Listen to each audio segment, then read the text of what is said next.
అపోస్తుడైన పౌలు ఫిలిప్పీలకు రాసిన పత్రిక మొదటి అధ్యాయం, ఫిలిప్పీలకు రాసిన పత్రిక మొదటి అధ్యాయం 27వ వచనం నుండి 30వ వచనం వరకు చదువుతాం. నేను వచ్చినప్పుడు చూచినను రాకపోయినను మీరు ఏ విషయములోను ఎదిరించు వారికి బెదరక అందరూ ఒక్క భావముతో సువార్త సమక్షమున పోరాడుచు ఏక మనస్సు గలవారే నిలిచి ఉన్నారని నేను మిమ్మల్ని గూర్చి వినులాగున మీరు క్రీస్తు సువార్తకు తగినట్టుగా ప్రవర్తించుడి. అట్లు మీరు బెదరకుండుట వారికి నాశనమును మీకు రక్షణయును కలుగుటకై సూచనయున్నది. ఇది దేవుని వల్ల కలిగినదే. ఏలయనగా మీరు నా యందు చూసి ఉన్నట్టు నా యందు ఉన్నదని మీరు ఎప్పుడు వినుచున్నట్టు పోరాటము మీకును కలిగి ఉన్నందున క్రీస్తునందు విశ్వాసముంచుట మాత్రమే కాక ఆయన పక్షమున శ్రమపడుటయు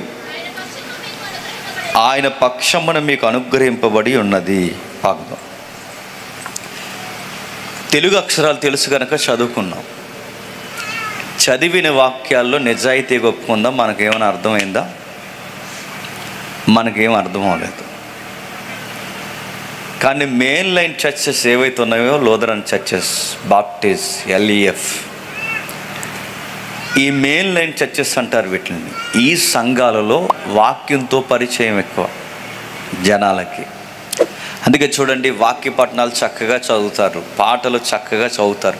నైసియా కౌన్సిల్లో చేసిన ప్రమాణం ఉందగా, ఆ ప్రమాణాన్ని కూడా చూడకుండా చెప్తారు. అన్నీ బాగానే చెప్తాం, కానీ ఆ చదివిన వాక్యం మనకి ఏమన్నా అర్థమైందని తిరగేసి ప్రశ్న చేసుకుంటే ఎవరో కొందరికి అర్థమవుతుంది తప్ప మెజారిటీ ప్రజలకు అర్థమవుతుంది.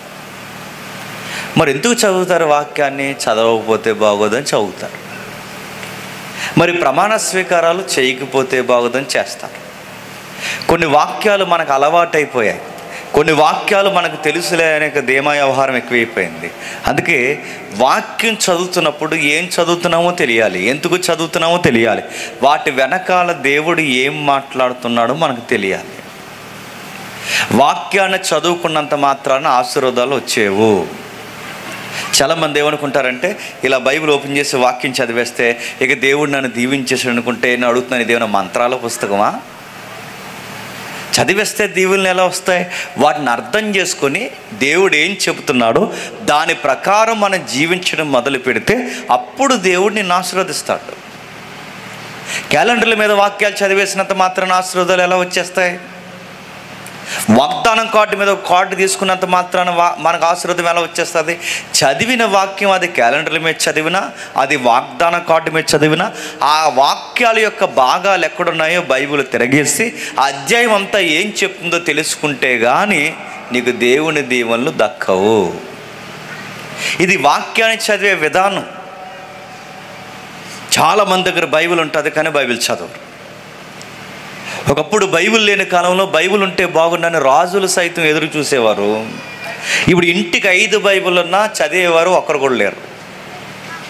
వాక్యము చదవనంత కాలం గుర్తుపెట్టుకోండి, మన దీవెనలు ఏంటో మనకు అర్థం కావు, మన జీవితాల్లో శ్రమలు ఎందుకు వస్తున్నాయో మనకు అర్థం కాదు, కొన్ని రోగాలు కూడా మనల్ని ఎందుకు పలకరిస్తున్నాయో మనకు అర్థం కాదు, కొన్నిసార్లు మన ప్రార్థనలకి జవాబు ఎందుకు రావట్లేదో మనకు అర్థం కాదు, కొన్నిసార్లు కొన్ని ఫలములు ఎందుకు వచ్చాయో వాళ్ళని ఎలా అనుభవించాలో కూడా మనకు తెలియదు. అదంతా తెలియాలంటే ఖచ్చితంగా వాక్యాన్ని చదవాలి. ఇప్పుడు మనం వాక్యం చదవాలి. ఏంటి దాని గొడవ ఏంటి? ప్రతి వాక్యానికి ఒక నేపథ్యం ఉంటుంది. ఆ నేపథ్యాన్ని అర్థం చేసుకుంటూ చదివితేనే దేవుడు నీతో మాట్లాడతాడు. ఎలా పడితే అలా వాక్యాన్ని చదివితే మాట్లాడరు. చాలామంది దేవుడు మాట్లాడమనగానే అనుకుంటున్నారు, దేవుడు అలా డైరెక్ట్గా వచ్చి కుమారి అలా చేస్తున్నావేంటి అంటాడు అనుకుంటున్నారు. చాలామంది ఏమనుకుంటున్నారంటే, కుమారుడా ఈరోజు బస్సు లేటుగా వస్తుంది వెళ్ళకు అంతలోకి వైపుడు దేవుడు. ఎవరో ఒక ఆవిడందట, వాళ్ళ ఆయనకి కర్రీ వండి పెట్టింది, పప్పులో ఉప్పు తక్కువైందంట. వాళ్ళ ఆయన తిడతారు కానీ భర్తలు తిడతారుగా. మైండ్ ఎక్కడ పెట్టి ఉండేవే అని అడిగాడట. అలా కాదండి, ఏమైందంటే ఏమైంది, పప్పులో ఉప్పు ఎక్కువైంది అన్న. ఈసారి ఇలాగా ఉండవంటే నీ ముఖం అన్నాడు అన్నమాట. సర్లేండి ఏమైందంటే ఇంకెప్పుడు ఇలా పప్పులో ఉప్పు ఎక్కువే కానగానే వీడు పక్కకు వచ్చి అంటుందంట, చెప్పాలి కదా అందంట. ఎవరిని? యేసుక్రీస్తు వారిని. ఇప్పుడు అలా ఆయన ఏదో అన్నాడని పప్పులో ఉప్పు ఎక్కువైపోయిందని దేవుడితో గొడవడుతుందేమని చెప్పాలి కదా ఎక్కువైందని అనగానే ఇప్పుడు ఈవిడ గారు ఇలా అనేసిన వెంటనే దేవుడు పరలోకంలో కంగారైపోయి, అమ్మో నా బిడ్డ పప్పులో ఉప్పు ఎక్కువ వేస్తుందని దేవుడు ఇప్పుడు వాళ్ళ భర్త తిట్టేస్తాడని ఇప్పుడు కవర్ చేయడానికి దేవుడు పరలోకం నుంచి ఎక్కడ రావాలట? ఈవిడ పప్పు దగ్గర రావాలా? ఎందుకు ఇలాంటి నేను అడుగుతున్నాను, ఇలాంటి లో మైండ్ సెట్స్ ఎందుకు తయారవుతాయి చెప్పనా? వాక్యం అర్థం అవ్వక. దేవుడు అంటే మనకి ఆ విలువ మనకు అర్థం అవ్వట్లేదు కనుక పప్పులు ఉప్పు కోసం గేదె పాలు ఇవ్వట్లేదని ఇలాంటి చిన్న చిన్న ఇలాంటి సాక్ష్యాలు ఇలాంటి మాటలు మాట్లాడుతుంటే అర్థమవుతుంది. అరే ఇలా వాక్యం అర్థం అవ్వలేదు కనుక ఇలాంటి దిగువ స్థాయిలో ఇలా మాట్లాడుతున్నాను అర్థం అవుతుంది. విశ్వాసులు ఎలా ఉన్నారనుకుంటే సీనియర్స్గా పండిపోయిన స్పీకర్లు కూడా దేవుడి గురించి ఇలాగా చెబుతున్నారు. ఎవరో కావడం ఉంది, నేను చెప్తున్నాను ఈ మధ్యకాలంలో వీళ్ళ గురించి చాలా ప్రాంతాలు ఎందుకు చెప్పాలంటే వాళ్ళు మార్చుకుంటారని ఆశతో చెబుతున్నాను. జేమ్స్ గడేటి మా కోసం ఎలా చెప్తున్నాడంటే అలా బొందాలు ఏమనుకున్నా నేను చెప్తాను అలా చెప్పకూడదని. ఏం చెప్తున్నారంటే వాళ్ళ సీనియర్స్ దేవుడు మంచి హోదా ఇచ్చాడు, మంచి ఏదుకు ఇచ్చాడు, చక్కగా వాళ్ళు చెబితే ల్యాక్స్ ఆఫ్ పీపుల్స్ వింటున్నారు. అలాంటి ఉన్నతమైన స్థాయి ఇచ్చినప్పుడు ఇంతమందిని కొన్ని వందల మందిని తీసుకొచ్చి ఇక్కడ కూర్చోబెట్టాడు. ఎందుకు కూర్చోబెట్టాడు దేవుడు? నన్ను నమ్మి నా చేతిలో మైక్ పెట్టి బైబిల్ పెట్టి జాగ్రత్తగా చెప్పరా అని ఇంతమంది సమయాన్ని దేవుడు నా దగ్గర పెట్టినప్పుడు నేను వల్లు దగ్గర పెట్టుకుని చెప్పాలా వద్దా? ఏదో చెప్తే ఎలా కుదురుద్ది? ఇంతమంది మీ సమయాలు మీ పనులన్నీ కేటాయించుకుని వచ్చి ఇక్కడ దేవుడు కూర్చోబెట్టాడంటే ఇంతమంది గంటలు నేను తినేస్తే దేవుడు నన్ను లెక్క అడగడా? ఏం చెప్తున్నారంటే కొంతమంది స్పీకర్లో ఇలా చెప్తుంది. ఒక ఆమె ఏమంటుందంటే ఆమె చెబుతూ ఇలా అంది, ఆవిడ చాలా బాధపడుతుందంట. ఎర్లీ మార్నింగ్ లేచి ప్రేయర్ చేసుకోవాలనుకుందంట, లేవలేకపోతుందంట, చాలా బద్ధకం వచ్చేసిందంట. ఆ టైంలో బద్ధకం వచ్చినప్పుడు ఆవిడ చాలా ఫీల్ అయిందంట, ప్రేయర్ చేయలేకపోతున్నాను ఎలాగ ప్రభువా అని బాధపడినప్పుడు దేవుడు ఆ నైట్ ప్రేయర్కి జవాబుగా దేవుడు ఏం చేశాడంటే 2 నల్లులను పంపించాడంట. బాగుంది ఏమన్నా వినడానికి? 2 నల్లులను పంపిస్తే ఆ నల్లు కుట్టినప్పుడు లేచి అప్పుడు ప్రేయర్ చేసింది అన్నాడు. నన్ను నవ్వుతున్నారు బయట ఇలాంటివి చెప్తే. మరొక సాక్ష్యం చెప్పారు. ఇంకొక ఆవిడేమందంటే ఆ ఇంట్లో ఎలకలు ఎక్కువైపోయినాయి అంట, చాలా బాధపడిందంట. ఎలా మై లాట్ అని అడిగినప్పుడు దేవుడు 2 పిల్లిని పంపించాడట. అరే ఎలా మాట్లాడుతున్నాను, వాక్యపు లోతులు ఎప్పుడైతే తెలియవో అని అడుగుతున్నాను. ఎలాంటి నాసిరకం మాటలే నోటండి వస్తాయి. వాక్యం చదివి ధ్యానించడానికి టైం లేదు, బోధించడానికి సమయం సరిపోదు. ఈ 66 పుస్తకాలు మాట్లాడుకుంటే లైఫ్ సరిపోనంత మాటలు ఉంటే ఇవేం కనబట్టలేదంటే జనాలకు కూడా దురదృష్టం ఎక్కువైపోయి ఇలాంటివే నచ్చుతున్నాయి తప్ప ఈ వాక్యం ఏంటి, దీని అర్థం ఏంటి, ఈ ఫిలిప్పీ పత్రిక ఏంటి, దీని వెనకాల కథ ఏంటి, దీని వెనకాల ఉన్న ఆ బాధ ఏంటి, ఇలా అర్థమయ్యేలా చెప్పే బోధకులేరు ఎక్కడో కొందరు తప్ప. అలా చెబుతుంటే వినే విశ్వాసులేరు, వినసంపుగా వాక్యాన్ని వినేవాళ్ళేరు. మరొక సాక్ష్యం చెప్పారు. ఏమైనా సాక్ష్యం చెప్పారంటే ఆవిడ ఇల్లు ఊడుస్తుందంట. అలా ఇల్లు ఊడుస్తున్నప్పుడు చెయ్యి నొప్పి వచ్చేసిందంట. చెయ్యి అంతా రెడ్గా అయిపోయిందంట, బాధపడుతుందంట. మై లార్డ్ ఏంటి నా చెయ్యలు అయిపోయింది అని. అప్పుడు దేవుడు అన్నాడట, నీ చెయ్యి ఎందుకు నొప్పి వస్తుందంటే నువ్వు చీపురు చివరట్టుకుంటున్నావు, మొదలెట్టుకో అన్నాడంట. చీపురు చివరట్టుకోకు మొదలెట్టుకో అని కూడా దేవుడు చెప్తాడా? ఇవి చెబుతున్న వాళ్ళు చిన్నోళ్ళు కాదండి, పెద్దోళ్ళని అడుగుతున్నాను. ఇలాగున్నారేంటంటే వాళ్ళని నన్ను కాదు, నన్ను అడిగితే ఎవరు అనాలి చెప్పనా? ఈయనే వాళ్ళని అనాలండి. వీళ్ళని. మా చిన్నపిల్ల ఏం చేసిందో తెలుసా? మేము అమెరికా వెళ్ళినప్పుడు ఏం జరిగిందో తెలుసా? ఏమైంది? ఏమైనా రెక్క ఊడిపోయిందా? ఏం జరిగింది? ఇలాంటివన్నీ ఎందుకు చెప్తున్నారు? మళ్ళీ చెప్తున్నాను, వాక్యం మీద ఆసక్తి లేదు, దురదశవదులు ఎక్కువైపోయాయి. ఇలాంటి వినేవాళ్ళు లేరు కనుకే చెప్పేవాళ్ళు కూడా అలాగే తయారయ్యారు. వాక్యం వినేవాళ్ళు లేరు. ఇప్పుడు వాక్యం కదిపాం ఏంటి, దీని సంగతి ఏంటి? దీనికి ఒక ఒత్తిడి ఉంది, ఒక భారం ఉంది. కొన్ని కుస్తీ పడితే కానీ తెగని సంగతులు ఉన్నాయి. ఏమున్నాయి? మన జీవితాలకి సమాధానకరమైన కొన్ని సంగతులు ఉన్నాయి. వాక్యం చదవకపోతే దేవుడు మీతో మాట్లాడడం. మళ్ళీ చెప్తున్నాను, వాక్యము చదవాలి. దైవజనుల దగ్గరకు వస్తారు, ప్రార్థన చేయమంటారు. దేవుడు మా పట్ల ఏమి చిత్తము కలిగి ఉన్నాడో మాకు తెలియజేయండి పాస్టర్ గారు అంటే ఎలా తెలియజేస్తారు? ఆ పాస్టర్ గారికి చెవిలో చెప్తాడు దేవుడు వచ్చి. ఎలా తెలియజేస్తాడు? ఈ వాక్యం చదివితే నీ లైఫ్లో ఆ శ్రమను ఎలా ఎదుర్కోవాలో ఈ వాక్యంలో నుంచి చెబుతాడు. ఈ వాక్యాన్ని అర్థం చేసుకుంటే చెబుతాడు. ఈ వాక్యాన్ని ధ్యానిస్తే చెబుతాడు. వాక్యం మీద బలం లేదు కనుక జ్వరం వస్తే బెదిరిపోతున్నారు. వాక్యం మీద ఆ విశ్వాసం బలమైన ఆ పునాదులు లేవు కనుకే చిన్న అప్పుల పాలైతే చర్చికి వెళ్ళే వాళ్ళు కూడా సూసైడ్లు చేసుకుని చచ్చిపోతున్నారు. వాక్యం మీద సరి అయిన అవగాహన లేదు కనుకే కాపరాలు ఎలా చేయాలో కూడా తెలియట్లేదు. వాక్యం మీద అవగాహన లేదు కనుకే వయసు వచ్చిన పిల్లల్ని, క్రైస్తవ పిల్లల్ని ఏది మంచో చెడో కూడా చెప్పలేని దుస్థితిలోనికి దిగజారిపోతున్నారు. వాక్యము తెలియట్లేదు కనుకే భర్త ఎలా ఉండాలో తెలియట్లేదు, భార్య ఎలా ఉండాలో తెలియట్లేదు, పెద్ద ఎలా ఉండాలో తెలియట్లేదు, సంఘం ఎలా ఉండాలో తెలియట్లేదు, సంసారం ఎలా ఉండాలో తెలియట్లేదు. వాక్యము వాక్యము వాక్యము ప్రతి దానికి మళ్ళీ చెప్తున్నాను, వాక్యమే సమాధానము. చదివాం ఇప్పుడు. ఏంటి ఈ ఫిలిప్పీ పత్రిక గొడవ ఏంటి? ఈ ఫిలిప్పీ పత్రికలో ఒక విచిత్రమైన మాట అన్నాడు, మనకు నచ్చని మాట అన్నాడు పౌలు గారు. ఏమన్నాడు? ఆ 30 వచనంలో చూడండి. క్రీస్తునందు విశ్వాసముంచుట మాత్రమే గాక ఆయన పక్షమున శ్రమ పడుటకు ఆయన పక్షమున మీకు అనుగ్రహింపబడి ఉంది. క్రీస్తుని నమ్ముకుంటే బంపర్ ఆఫర్ ఏంటి చెప్పండి? చెప్పాలి. క్రీస్తుని నమ్ముకుంటే మనకు వచ్చే ఆఫరు, గిఫ్ట్ ఏంటి చెప్పండి? శ్రమ వస్తుందట. నేను అడుగుతున్నాను, బైబిల్లోనేమో యేసుక్రీస్తుని నమ్ముకుంటే బాధలు వస్తాయి, ఇబ్బందులు వస్తాయి, సమస్యలు వస్తాయి. ఆ సమయంలో నువ్వు ఎలా నిలబడాలో యేసుక్రీస్తుని చూడని బైబిల్ ఎంత నొక్కి వక్కానిస్తుంటే రివర్స్ ఏం చెప్తుంది చెప్పండి బైబిల్? నువ్వు ఎలాగైతే ఉన్నావో, నువ్వు ఏదైతే ఎక్స్పెక్ట్ చేస్తున్నావో దానికి విరుద్ధంగా చర్యలు జరుగుతాయని బైబిల్ చెప్తుంటే ఈ బైబిల్కి వ్యతిరేకంగా బయట చెప్పే బాధలు ఎక్కువైపోయినాయి. బయట ఏం చెప్తారు? యేసుక్రీస్తుని నమ్ముకున్న తర్వాతట ఒక ఆయన చెప్తున్నాడు సాక్ష్యం, 2 అంతస్తులు కట్టాను అన్నాడంట. అరే మరి ఫిలిప్పీ పత్రికలు ఎలా ఉంది?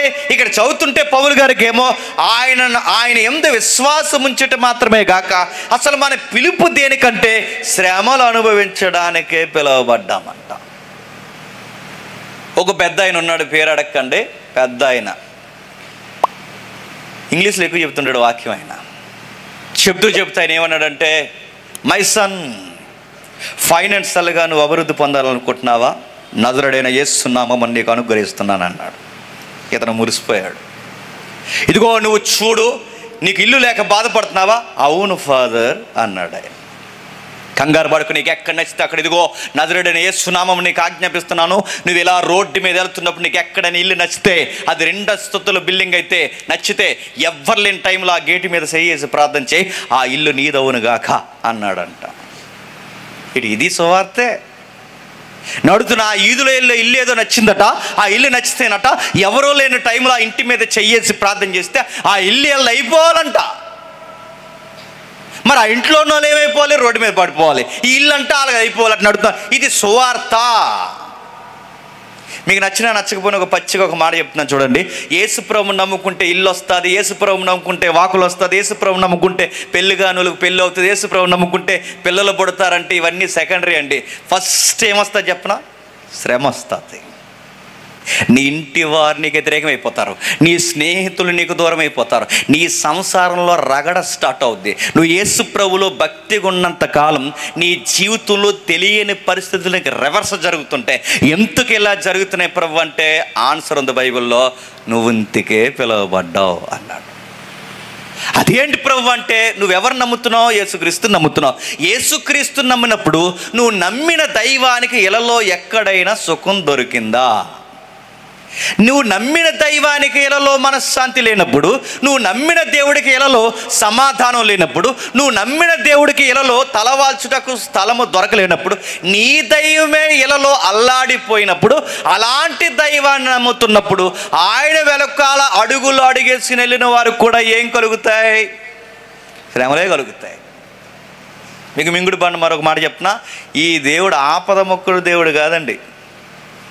ఈ దేవుడు మళ్ళీ చెప్తున్నాడు, అడిగిందల్లా ఇచ్చే దేవుడు కదండి. అడిగిందల్లా ఇచ్చినా దాని వెనకాల ముందు నీకు పాఠాలు నేర్పిస్తాడు. ఏం చెప్తున్నాడు పౌలు గారు? ఏదో విచిత్రమైన సంగతి చెప్తున్నాడు. ఆ సంఘం పేరు ఫిలిప్పీ సంఘం. ఏ సంఘం అది? ఫిలిప్పీ సంఘం. అడుగుతున్నాడు, ఫిలిప్పీ సంఘానికి ఏమైందంటే ఇది క్రీస్తు పూర్వం దాదాపుగా 60లో రాస్తున్నాడు ఈ పత్రిక. ఎప్పుడు? 60లో. ఈ పత్రిక అంతా నేను చెప్పను కానీ జస్ట్ వినండి. ఈ పత్రిక రాస్తున్నప్పుడు పౌలు గారు 2వ ప్రయాణం చేస్తున్నప్పుడు, లేదా 2వ మిషనరీ ప్రయాణం చేస్తున్నప్పుడు ఒక ప్రాంతాన్ని దర్శించాడు. ఫిలిప్పీ ప్రాంతం అంటే మనకు తెలుసు, సుమారు ఇది మాసిదోనియాకి క్యాపిటల్గా వ్యవహరిస్తుంది. ఇది మాసిదోనియా తెలుసుగా. ఆ మాసిదోనియా ప్రాంతానికి ఇలా వెళుతుండగా ఈ ప్రాంతానికి అప్పట్లో సుమారుగా 2-3 రాజధానులు ఉండేవి. ఆ 2-3 రాజధానులు ఒక రాజధాని ఫిలిప్పు. అంటే ఆ ఏరియాకి, మాసిదోనియా ప్రాంతానికి ఆ రోజుల్లో రాజధానిగా వ్యవహరిస్తున్న ప్రాంతం, పట్టణ ప్రాంతం, అభివృద్ధి పొందిన ప్రాంతం. పౌలు గారు మంచి ఆస్తి వెళ్ళాడు, ఇక్కడెక్కడైనా సువార్త చెప్పాలి, సంఘం కట్టాలని అడుగుతున్నప్పుడు దేవుని ఆత్మ ఆయన్ని నది ఒడ్డుకి నడిపించింది. నది ఒడ్డున ఏం జరుగుతుంది? ఒక బిజినెస్ చేసే ఒక ఉమెన్ ఉంది. ఎవరామె? లూదియా. ఎవరావిడ? లూదియా. తెలుసు కదా, లూదియా అంటే ఎవరో తెలియకపోతే రేపు తూర్పు ఏ పొందో చూడటమే. ఈ మినిమం బేసిక్స్ మనకి, ఎందుకంటే మన మెయిన్ లైన్ చర్చలు కాబట్టి మనకు తెలియాలి వాక్య భాగాలు. లూదియా ఏం చేస్తే ఆవిడ పెద్ద వ్యాపారవేత్త. ఆ రోజుల్లో ఆమె అమ్ముతున్న మెటీరియల్ ఏదైతే ఉందో చాలా కాస్ట్లీ బిజినెస్ అది. ఆవిడ ఎంత బిజీగా ఉన్నా మీరు చూడండి, అంత బిజీగా ఉన్నా కానీ ఆమెను గమనించండి, వ్యాపారం చేసినా దేవుడిని మాత్రం వదలలేదు. చూడండి, నిజాయితీగా ఒక పక్క వ్యాపారం చేస్తుంది, మరో పక్క నది పక్కకు వచ్చి ప్రార్థన చేస్తుంది. తన ఊరు కొరకు, తన ఇంటి కొరకు, రక్షణ కొరకు ప్రార్థన చేస్తుంది. చాలామంది చేసే పొరపాటు ఏంటి చెప్పిన? కష్టపడితేనేమో ప్రార్థన చేయరు, ప్రార్థన చేస్తేనేమో ఇంకే పని చేయరు. అదే తప్పుడు పద్ధతి. ఓ పక్క కష్టపడాలి, మరో పక్క భక్తి కలిగి ఉండాలి. చాలామందికి భక్తి ఉంటేనేమో రూపాయి సంపాదన ఉండదు, రూపాయి సంపాదన ఉంటేనేమో భక్తి ఉండదు. లూదియాని చూడండి, కష్టపడుతుంది, దేవుణ్ణి పట్టుకుంది. చాలామంది చేసే పొరపాటు ఏంటో తెలుసా? చక్కగా దేవుళ్ళు ఉండేదాను కదమ్మా, ఏమైందమ్మంటే ఈ మధ్య కొంచెం ఆ పనిలోకి వెళ్తున్నానండి, ఈ ఉద్యోగానికి వెళ్తున్నానండి, అందుకే బిజీ అయిపోయానండి, దేవుళ్ళలోకి రాలిపోయానంటే దేవుడు అంటున్నాడు, ఇలాగానే ఉన్నామంటే మంచం పట్టించేస్తా అంటాడు. గుర్తుపెట్టుకోండి, నీకు బిజినెస్ చేసింది దేనికి? దేవుడికి దగ్గర అవుతావని. నీకు వ్యాపారం ఇచ్చింది దేనికి? మరింత ఆయన స్తుతిస్తావని. నేను ఎందుకు ఉద్యోగంలో పెట్టాడో దేవునికి మరింత దగ్గరగా ఉంటావని. అంతేగాని ఈ వ్యాపారాలు, ఈ ఉద్యోగాలను బట్టి దూరం అయిపోతావని కాదు. లూదియాకి చక్కటి దర్శనం వచ్చింది, లూదియాకి ఆ ప్రార్థన భారం వచ్చింది. ఆ భారంలో దేవుడు జవాబు అనుగ్రహించడం ప్రారంభించాడు. రక్షణ కావాలి.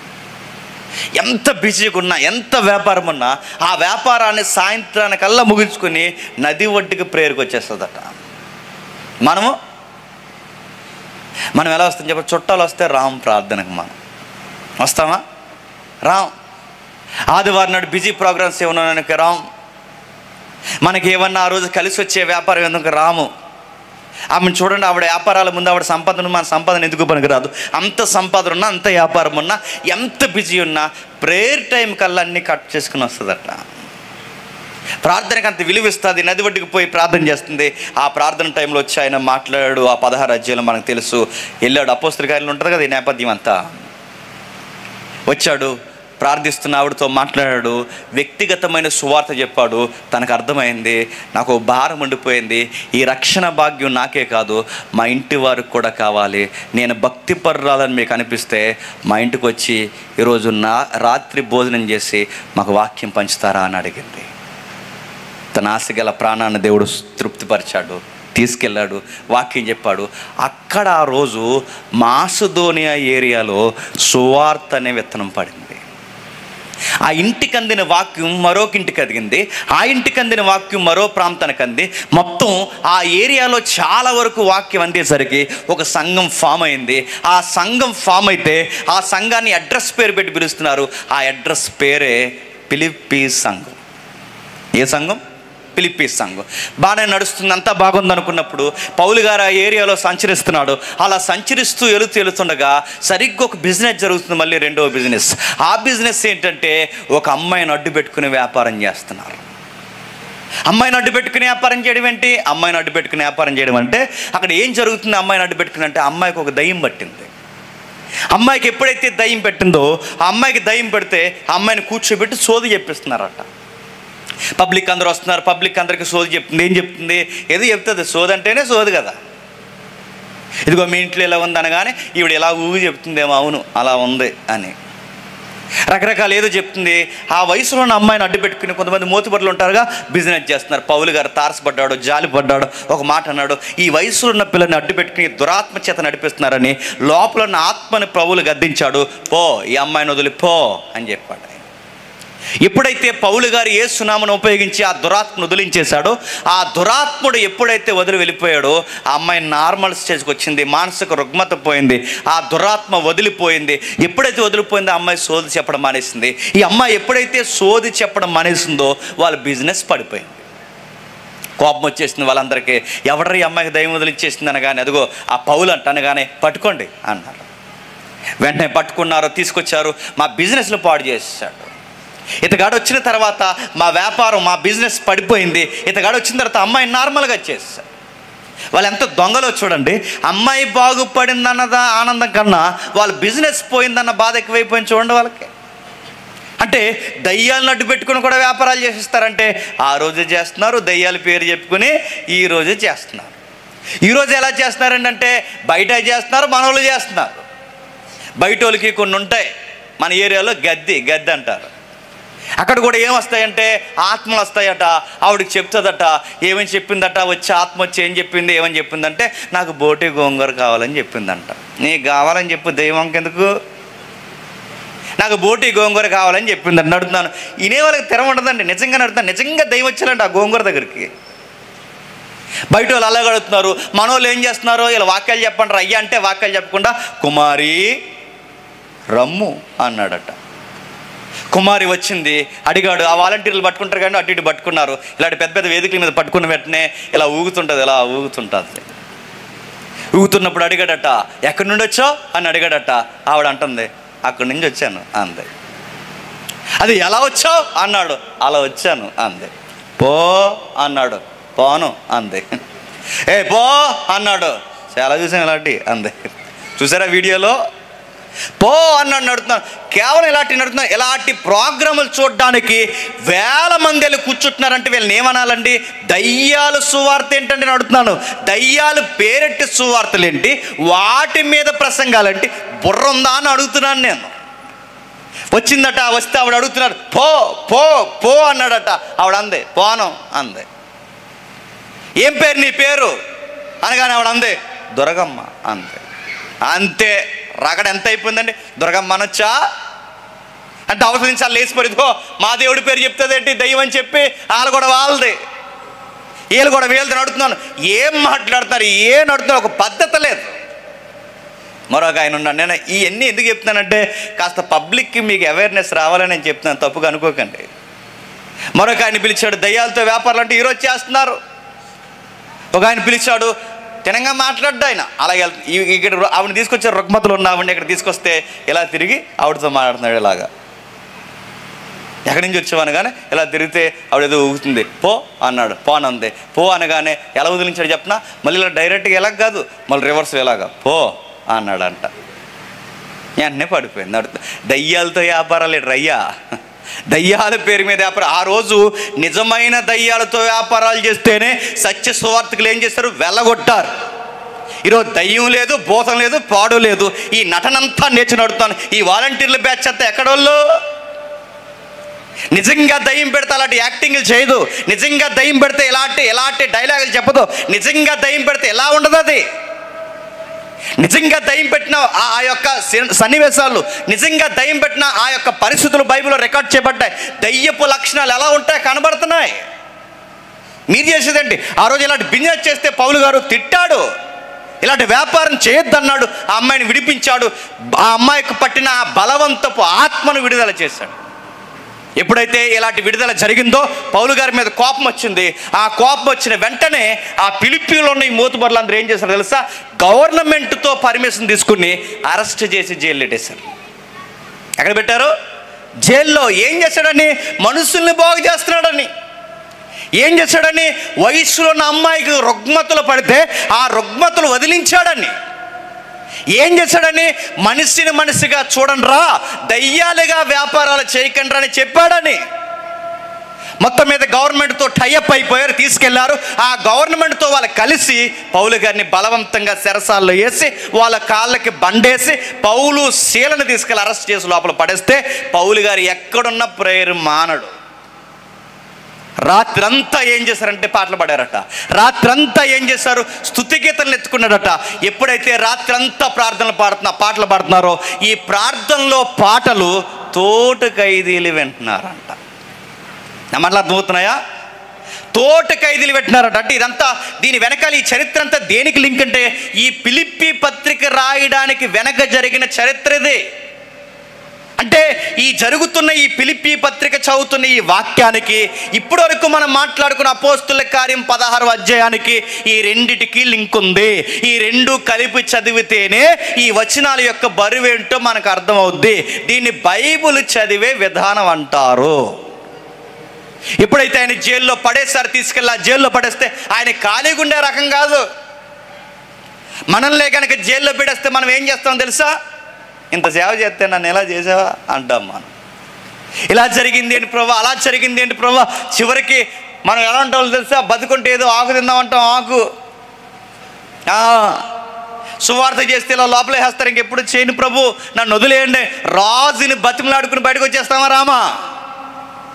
చాలామంది పిరికోలు ఉన్నారు క్రైస్తవులు. మళ్ళీ చెప్తాను, చాలామంది పిరికోలు బయట నుంచి వచ్చి ఇదిగో మీరు యేసు ప్రభు నమ్ముకుంటే మీ ఆధార్ కార్డు మారిపోద్దంటే అబ్బే అప్పుడప్పుడు వెళ్తామండి చర్చికి అన్నారంట.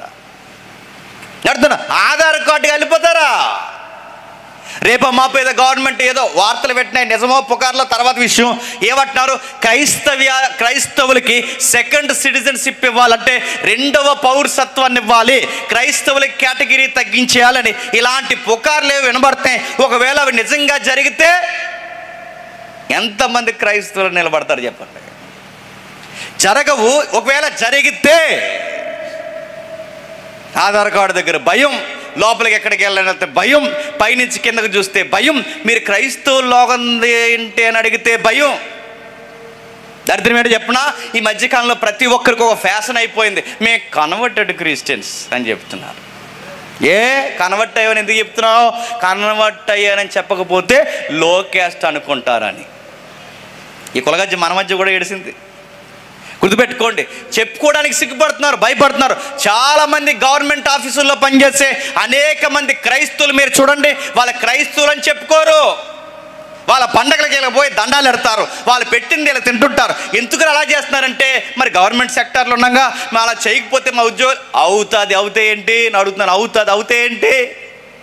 మేము క్రైస్తవులమయ్యా, మేము ఉద్యోగంలో నిజాయితీగా చేస్తున్నాం, మేము లంచాలు తీసుకోము, ఏమీ చేయము, మేము నిక్కర్స్కి ఉద్యోగం చేస్తున్నాం. ఈ ఉద్యోగంలో మాలో ఏ లోపం లేనప్పుడు మా విశ్వాసాలను కదిపే బలవంతం మమ్మల్ని చేయకండి అని నీ నోరు లేదు అడగడానికి. ప్రతి దానికి భయం. ఉద్యోగం ఏమైపోతుందో భయం, వ్యాపారం ఏమైపోతుందో భయం. ఏమవుతుంది? ఏమవుదు. పౌలు గారు అదే చెప్తున్నాడు. ఇంత పరిస్థితులు వచ్చినప్పుడు కేవలం సువార్త చెప్పి మనుషులను బాగు చేస్తున్నాడని తీసుకెళ్ళి ఆ లోపల పడేశాడు. ఆ లోపల పడేస్తే పోయి ఏం చేస్తున్నాడు? బాధపడి ఏంటి ప్రభువా నా జీవితం ఎలా అయిపోయింది, బయటికి వెళ్తానో లేదని ఏమైనా బాధపడ్డా? రాని ఏమొస్తాయి చూసుకుంటా అన్నాడు అంతే. అది శ్రమ అయినా, ఖడ్గమైన, హింస అయినా, ఏదొచ్చినా యేసు ప్రభు పక్షమున నా రక్తము కారినా ఎవరు రెడీ అని నిలబడ్డాడు. ఆయన మాట్లాడాడు. స్తుతికీర్తనలు నడుతున్నాను. బాధల్లో ఎవరైనా స్తుతికీర్తనలు పాడతారా? పాటలు ఎప్పుడు పాడతాం చెప్పండి?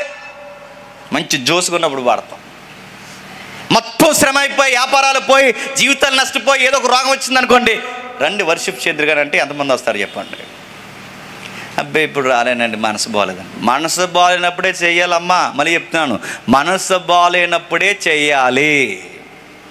మనసు బాగుంటే ఎవడేం చేస్తాడు? పౌలు గారు చూడు, బండకి కాళ్ళేసి బిగించి సంకెల్లో బిగిస్తే నేను అనుకుంటున్నాను, బహుశా ఇలా అనుకుంటున్నాను, ఆ సంకెళ్ళతో ఇలా కొడుతూ ఆ బండకేసిన కాలు వాళ్ళ కిందేసి కొడుతూ నన్ను అడిగితే నేను అనుకుంటున్నాను ఆ రోజు వాళ్ళు చేసిన వర్షిప్కి అందరూ వాక్యాలు వింటున్నారట ఆ పాటల్లో నుంచి. అంటే వాళ్ళ పాటల్లో ఏముందో తెలుసా? సువార్త ఉంది. వాళ్ళ పాటల్లో ఏముందో తెలుసా? వాక్యాలు ఉన్నాయి. వాళ్ళ పాటల్లో ఏమున్నాయో తెలుసా? ఒక చక్కటి దేవుని మనసును కలిపి పాటగా పాడారు. ఈరోజు పాటల్లో ఏమన్నా తెలుసా? చెప్పండి. ఊపు ఉంది, ఊపు, బేస్ ఉంది, ట్రిబుల్ ఉంది. ఈరోజు ఏమని చెప్పండి? డీజే ఉంది. ఆ రోజు వాళ్ళ పాటలు పాడితే ఖైదీలు మారంటే అవి ఎలాంటి పాటలో చూడనంటే ఏం పాటలు? కళ్ళు మూసుకొని చెప్పొచ్చు. ఏం పాటలు? వాక్యమే పాట. వాక్యమే పాటగా పాడారు కనుకే ఖైదీలు కూడా మారారు. ఈరోజు పాటల్లో వాక్యాలు ఉన్నాయా? ఏం పాటలు ఈరోజు? పాటలు ఏంటో తెలుసా? ఏవే పోవే అంటున్నారు. ఎవరిని ఏవే గీవే అనేది? యేసుప్రభుని. మీరు సరిగ్గా వినకపోతే లవర్ కోసం పాడుతున్నాడేమో అనుకుంటాం మనం. ఏవే పోవే అంటే యేసుక్రీస్తు వారిని అడుగుతున్నాను. ఈ మధ్య హీరోయిన్లు ఎక్కువైపోయారు మన క్రిస్టియానిటీలో. తెలంగా పాట పాడరు, అలా నడుస్తుంటారు. ఇలా నడుస్తూ నేను ఉన్నాను అనుకోండి, నేను పాట రాశాను అనుకోండి, నేను పాట రాస్తాను యేసయ్యా అంటాను అన్నమాట బీచ్ చోటు నుండి. అప్పుడు మా వైఫ్ పక్క నుండి వచ్చి హల్లెలూయా అంటారు. కింద మీరు ఎడతారు కామెంట్లు, ఎంత బ్యూటిఫుల్ సాంగ్, ఎంత మమ్మల్ని అన్ని బొంద ఆదరించింది. నేను ఆదరించింది ఆయన ఒక హీరో, ఆవిడ ఒక హీరోయిన్, అదొక సాంగ్. ఆ సాంగ్ నువ్వు బుద్ధి ఉందా అని అడుగుతున్నాను. దేవుడు ఎక్కడ కనబడ్డాడు? వాక్యం ఎక్కడ కనబడింది? ఏల బిల్డప్లేంటి? ఏల సోకులేంటి? బల్లి మీద తిరిగేవాడు ఒకడు, కారు మీద తిరిగేవాడు ఒకడు, నది శివరి నిలబడేవాడు ఒకడు, సముద్రం ఒడ్డున నిలబడేవాడు ఒకడు అని అడుగుతాను. ఎవరు మీరు? దేవుడాడు మీ పాటల్లో. ఒక వాక్యము, ఒక భావము, ఒక అర్థవంతమైన ఒక మెసేజ్ అది. చాలామంది మమ్మల్ని కూడా అడుగుతారు, అన్న నువ్వు కూడా వీడియో సాంగ్లో చక్కగా సూట్ అయి తిరుగుతుంటే, సూట్ అయి తిరిగితే త్వరలోనే శ్మశానం. నాకు దేనికి సూట్ అయి తిరగడానికి? నేను కనబడాలా? దేవుడు కనబడాలా? పౌలును శీలను తీసుకెళ్ళి ఆ చెరసాల్లో పడేస్తే వాళ్ళ కనబడలేదు. వాళ్ళ వాయిస్లో నుంచి వాక్యం వింటుంటే ఆ వాక్యానికి ఖైదీలు మారిపోయారు. మళ్ళీ చెప్తున్నానండి, ఈ రోజుకి ఇలాంటి వాక్యపు పాటలు వింటే మరణపు మంచాల మీద ఉన్న వాళ్ళు కూడా తిరిగి లేస్తారండి. ఇలాంటి వాక్యపు పాటలుంటే శ్రమున్నా, బాధున్నా, కష్టమున్నా, ఎంత వారిని టూర్పు కలిగే, ఎంత శ్రమలోకి జారిపోయిన వాక్యాన్ని మెలేసి ఆ పాటలో వినిపిస్తే క్యాన్సర్ పేషెంట్లు కూడా మళ్ళీ చెప్తున్నాను ధైర్యంతో నిలబడతారు. అలానే ఉండాలి పాట, అలానే వాళ్ళకి కనబడాలి. ఆ వాక్యంతో మెనవేసుకుని ఉండాలి. అందుకే పౌలు గారు పాట పాడుతుంటే శరసాలు బద్దలాసిపోయాట, ఖైదీలు గుండెలు బద్దలాసిపోయాట, సైన్యాధిపతి కంగారైపోయాడట. ఈ వ్యవధిలో ఈ వర్షిప్ జరుగుతున్న టైంలో దీనికి ముంగిట జరిగిన కార్యం, పౌలు గారిని ఎప్పుడైతే అరెస్టు చేసి లోపల పెట్టేశారో సంఘానికి భయం స్టార్ట్ అయిందంట. నా మాటలు అర్థమవుతున్నాయా? సంఘం ఏం సంఘం? ఫిలిప్పీ సంఘం. ఆ లూదియా గారి ద్వారా కట్టిన సంఘం చూసారా? ఆ సంఘానికి భయం వేసింది. మీకు అర్థం కావాలంటే ఒక ఉదాహరణ చెప్తాను చూడండి. ఇప్పుడు ఫస్ట్ డే నేను వాక్యం చెప్తున్నాను. ఇలా వాక్యం చెప్పిన వెంటనే నా దగ్గరికి పోలీసులు వచ్చి నన్ను ఇప్పుడే తీసుకుపోయారు అనుకోండి. మీ సిఆర్ గారు, మీ దైవజనులు ఎవరో ఒకరు లేచి ఏం కంగారు పడకండి, యథావిధిగా రేపు సభ కొనసాగుతుంది అన్నప్పుడు మరో స్పీకర్ వచ్చి ఆ స్పీకర్ని తీసిపోయారు అనుకోండి. తర్వాత 3వ రోజు కూడా సభ జరుగుతుందంటే ఎంతమంది వస్తారు చెప్పండి? ఇంకా మీకు బాగా అర్థం కావాలంటే ఫస్ట్ నేను వాక్యం చెప్తున్నాననే టకాలమన్నా తల తీసేశారు అనుకోండి, సిఆర్ గారు లేసి ఎవరు కంగారు పడకండి మెసేజ్ కొనసాగుతుందంటే ఎంతమంది ఉంటారు? నువ్వు ఉండు, మేము వెళ్తున్నామని పోతారా? పోరా? ఉంటారని అడుగుతున్నాను. నాయకుడికి శ్రమ కలిగితే సంఘం ఉంటుందా? కాపర మీద దెబ్బ పడితే, బెత్తం పడితే గొర్రెలు ఉంటాయా? చెదిరిపోతాయా? సంఘాన్ని నడిపిస్తున్న పెద్దల జీవితాల్లో ఏదైనా అలజడి జరిగితే, వాళ్ళకి శ్రమ వస్తే సంఘం ఉంటుందా? చాలా సంఘాలు చూడండి, ఆ సంఘంలో ఉన్న నాయకులకు కనుక ఏమన్నా జరిగితే సంఘాలు 4 మొక్కలు అవుతున్నాయి. ఆ సంఘంలో ఉన్న కాపరికి ఏదన్నా జరిగిందనుకోండి, ఆ కాపరికి ఏదన్నా అయితే మీరు చూడండి వేరొక కొత్త సంఘాలు పుడుతున్నాయి. అంటే వాళ్ళు ఉన్నంతకాలం ఉంటుంది, వాళ్ళకి ఏమైనా జరిగితే మళ్ళీ పిల్ల సంఘాలు పుడుతున్నాయి. ఎందుకు అలా జరుగుతుందంటే ఒక శ్రమను చూడలేరు, ఒక బాధను చూడలేరు, ఒక సౌఖ్యంగా ఇలా ఉండడానికి ఏం చేస్తే బాగుంటుందని వాక్యపు వెలుగును చూడలేరు. పౌలు గారికి ఎప్పుడైతే ఇలాంటి అరెస్ట్ జరిగిందో అది విడుదల అవుతాదో లేదో ఏం తెలియదు, ఎప్పుడు వదలొచ్చు వదలకపోవచ్చు, లేదో చంపేయచ్చు. ఇలాంటి టైంలో సంఘానికి వార్త వినబడింది, గురువు గారిని అరెస్ట్ చేశారట, చెరసాల్లో బంధించారట. వస్తాడో రాడో తెలియని టైంలో, బిక్కుమని బతుకుతున్న టైంలో, నైట్ టైం వర్షిప్ చేస్తున్నాడు, పగటి వేళ పత్రిక రాసి పంపించాడు. ఏం కంగారవకండి, నేను బాగానే ఉన్నానని చెప్పడానికి పత్రిక రాశాడు. ఆ పత్రిక పేరే చెప్పండి, పత్రికల్లో ఒక పత్రిక పిలిపిలికి రాసిన పత్రిక. అంటే ఈ పత్రిక జైల్లో నుంచి రాశాడు సార్ అంటే, ఇది జైల్లో నుంచి రాశాడు. ఏంటి ఈ పత్రిక చెరసాల నుంచి వచ్చిందంటే, అవును ఇది చెరసాల నుంచే రాశాడు కనుక ఎలాంటి మాటలు చెప్తున్నాడు చూడండి. ఇప్పుడు చదవండి 27వ వచనం. నేను వచ్చి మిమ్మును చూసినను రాకపోయిన, నా మాట ఎలా ఉందండి, రావచ్చు రాకపోవచ్చు, కానీ నేను బతకొచ్చు బతకపోవచ్చు, విడుదల చెయ్యొచ్చు చెయ్యకపోవచ్చు. ఈ ఫిలిప్పీ పత్రిక రాస్తేనే అంటాడు, నా మట్టుకైతే 21వ వచనంలో, నా మట్టుకు బ్రతుకుట క్రీస్తే. ఏం ప్రిపేర్ అయిపోయాడు జైల్లో? నేను బతకొచ్చు బతకకపోవచ్చు, నేను రావచ్చు రాకపోవచ్చు, ఒకవేళ బతికొస్తే మిమ్మల్ని చూస్తాను, లేదా దీంతోనే నేను సెలవు తీసుకుంటాను అన్నాడు. నేను అడుగుతున్నానండి, బతుకుతామో లేదో తెలియని టైంలో వర్షిప్ చేస్తున్నాడంటే ఏది నిజమైన ఆరాధన చెప్పండి? పీక మీద కత్తెట్టినప్పుడు అప్పుడు రావాలి పాట, వస్తుందా? నీకు భయంకరమైన రోగం వచ్చిందని డాక్టర్ చెప్పినప్పుడు రావాలి నీ నోట పాట. నువ్వు అప్పుల్లో పీకలు రోతు కూరుకుపోయినప్పుడు పాడాలి నువ్వు పాట. మనం ఎప్పుడు పాటలు పాడతాం తెలుసు, అన్ని సౌఖ్యంగా ఉన్నప్పుడు. ఆ పాట కూడా పాస్టర్ గారు కానీ ఇక్కడ అవకాశం ఇవ్వలేదో బయటికి లైన్ మీద పాడతాం పాట, అది వేరే పాట. నేను అడుగుతున్నా, పాటలు ఎప్పుడు పాడాలి? బైబిల్ చెప్తుంది చూడండి, శ్రమలో ఇబ్బందుల్లో రేపు చనిపోతానన్న టైంలో వర్షిప్ ఎలా చేయగలుగుతున్నాడండి ఆ మనిషి? ఆ మనుషులు ఉన్న ఆ దుద్ర, ఆ మనుషులున్న తీయటి జ్ఞాపకం ఏంటో తెలుసా? బతుకుంటే సువార్త చెబుతాను, బతకకపోతే ఏ క్రీస్తుని ప్రకటిస్తూ తిరుగుతున్నాను, పోయి ఆయన అత్తుకుని మనశ్శాంతికి విశ్రాంతి తీసుకుంటా అన్నాడు. అలా టైంలో పత్రిక రాస్తున్నాడు అని ఏమంటున్నాడు చూడండి, రావచ్చు రాకపోవచ్చు, మీరు ఏ విషయమును ఎదిరించి వారికి బెదరక. ఇప్పుడు నేను సువార్త చేస్తున్నానని తీసుకెళ్ళి లోపల పడేశారు కనుక నాలాగే మిమ్మల్ని చేస్తారని ఎవరైనా బెదిరిస్తే ఏం బెదిరిపోయి సువార్త ఆపొద్దు. మీరు సువార్త ఆపోతే ఇంకా చెప్తున్నారు చూడండి, ఎదిరించి వారికి బెదరక అందరిని ఒక్క భావంతో సువార్త పక్షమున పోరాడుచు ఏక మనసు గలవారై నిలిచి ఉన్నారని మిమ్మల్ని గూర్చి వినులాగున మీరు క్రీస్తు సువార్తకు తగినట్టుగా ప్రవర్తించుడి. విశ్వాస పక్షమున నిలబడండి, పోరాటం చేయండి, ఏకముగా ఉండండి. అంటే పోరాటాలంటే మా గురువు గారిని ఎందుకు అరెస్ట్ చేశారండి, రండి కలెక్టర్ ఆఫీస్ని ముట్టడిద్దాం అనలేదు అక్కడ. నడండి ఈ రోడ్ నుంచి రాజుల వరకు ఒక నడక నడుద్దాం అనలేదు అక్కడ. ప్లకార్డ్స్ తీయండి, జెండాలు పట్టండి, లోకల్ ఎమ్మెల్యే గారితో మాట్లాడండి, ఈ సోదంతా లేదు అక్కడ. ఇప్పుడు నన్ను అరెస్ట్ చేశారు, రేపు మిమ్మల్ని అరెస్ట్ చేస్తారు. ఈ సువార్త చెబితే లోకానికి మనం విరోధం అవుతాం. ఈరోజు నన్ను తీసేయచ్చు, రేపు మిమ్మల్ని తీసేయచ్చు.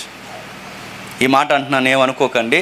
ఒకవేళ మీకు నచ్చినా నచ్చకపోయినా, లైవ్లో ఎవరికి నచ్చకపోయినా నన్ను ట్రోల్ చేయొచ్చు, చేసినా పర్లేదు, ఇది వాస్తవం చెప్తున్నాను, వినబడిన వార్తలమే చెప్తున్నాను. క్రైస్తవ్యం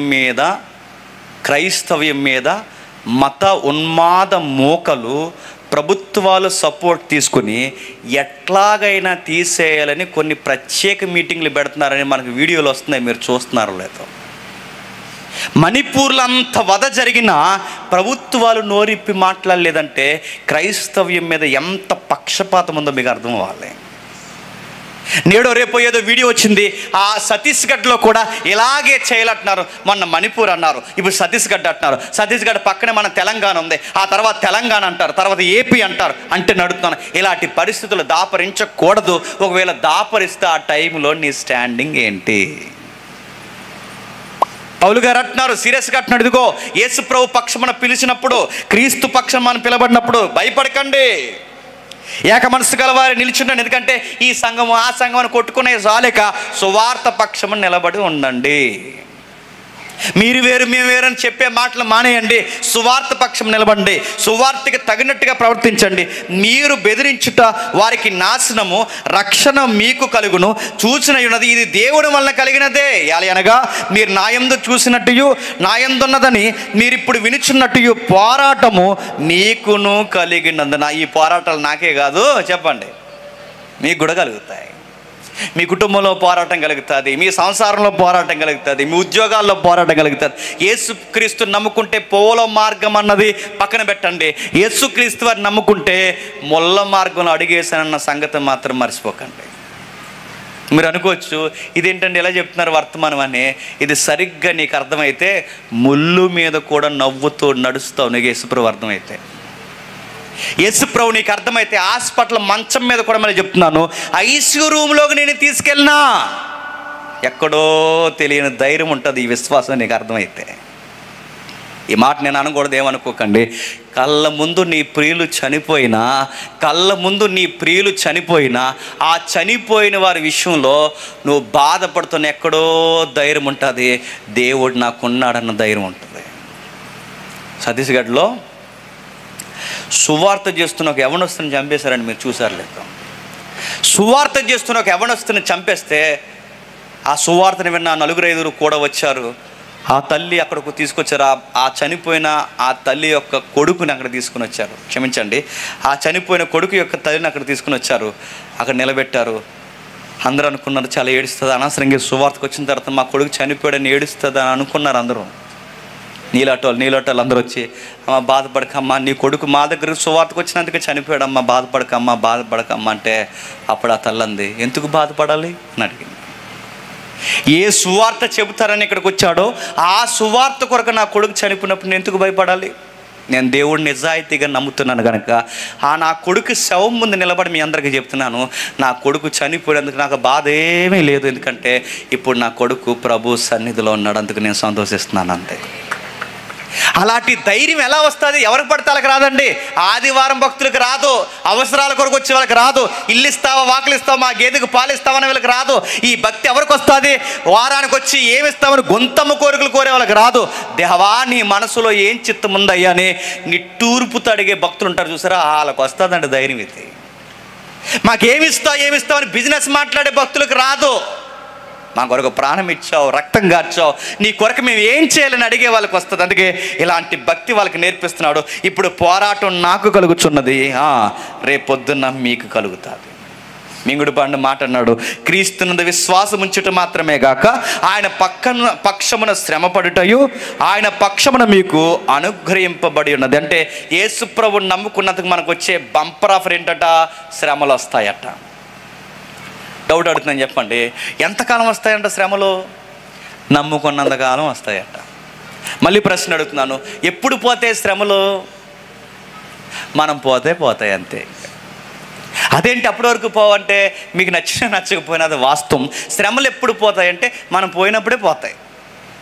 అప్పటి వరకు శ్రమలు ఉంటే మరి ఎలా జీవించగలం? అలాంటి శ్రమల టైంలో ఫిలిప్పీ పత్రిక రాస్తాడు. ఎక్కువసార్లు ఫిలిప్పీ పత్రికలో వాడిన పదం ఏంటో తెలుసా? ప్రభువునందు ఆనందించుడి, మరలా చెప్పుదును ఆనందించుడు. అంటే ఎలాంటి టైంలో ఆనందించబడుతున్నాడు? మీకు శ్రమలు వచ్చినప్పుడు ఎగిరి గంతేసి మేము యేసు ప్రభువుని నమ్ముకున్న తర్వాత మాకు శ్రమలు వచ్చాయని ఆనందించుడి. రివర్స్ సువార్త ఉంది. ఇప్పుడు మనకి ఆస్తులు వచ్చినప్పుడు ఆనందిస్తున్నాం, శ్రమలు వచ్చినప్పుడు ఆనందించట్లేదు. దేవుని వైపు అనుమానం చూస్తున్నాం.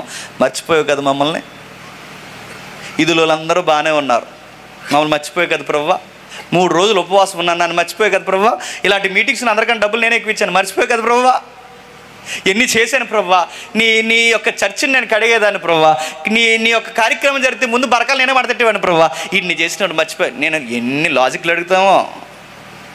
నిజంగా నీకు సువార్త అడిగితే ఆస్తులు కలిసి వస్తాయి లేదో నాకు తెలియదు, కానీ నీకు సువార్త అడిగితే అర్థమైతే గుర్తుపెట్టుకో, ముందు శ్రమలు వస్తాయి. ఆ శ్రమల్లో ఒక తెలియని సంతోషం వస్తుందంటే ఎలాంటి సంతోషం? ఆనందించండి. ప్రశ్న అడుగుతుందని చెప్పండి. శ్రమలు వస్తాయి అంటున్నాడు. శ్రమలను శోధనని ఇచ్చేవాడు ఎవడండి? చెప్పాలి. శ్రమలను శోధనని అనుగ్రహించేవారు ఎవరు? చెప్పాలి. చెప్పాలి. ఇప్పుడు మనం ఊరు వెళ్తున్నామండి, టకాలమని ఏదో యాక్సిడెంట్ అయిపోయింది అనుకోండి, వెంటనే మీకు దేవుడు గుర్తొస్తాడా సాతానుగాడు గుర్తొస్తాడు చెప్పండి? చెప్పాలి.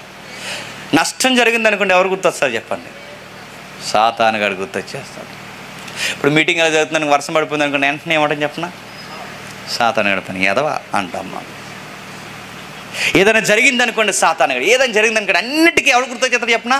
సాతానుగాడు గుర్తొస్తాడు. సాతానుగాడు అనుకుంటాడు ఇలా అన్నీ చేసుకుని నా మీద గింటెత్తారట అనుకుంటాడు. తెలుసా? మీకు మింగుడు పడిన మాట చెప్పనా?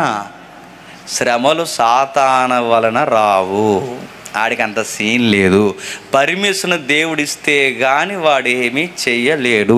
అంటే శ్రమలు సాతాను వల్ల రావంటే ఇక్కడ ఫిలిప్పీ పత్రిక రాస్తూ అంటున్నాడు, క్రీస్తునందు విశ్వాసం ఉంచితే ఆయన పక్షమున మనకు వచ్చే బహుమతులు ఏంటంటే శ్రమలు శ్రమలు శ్రమలు.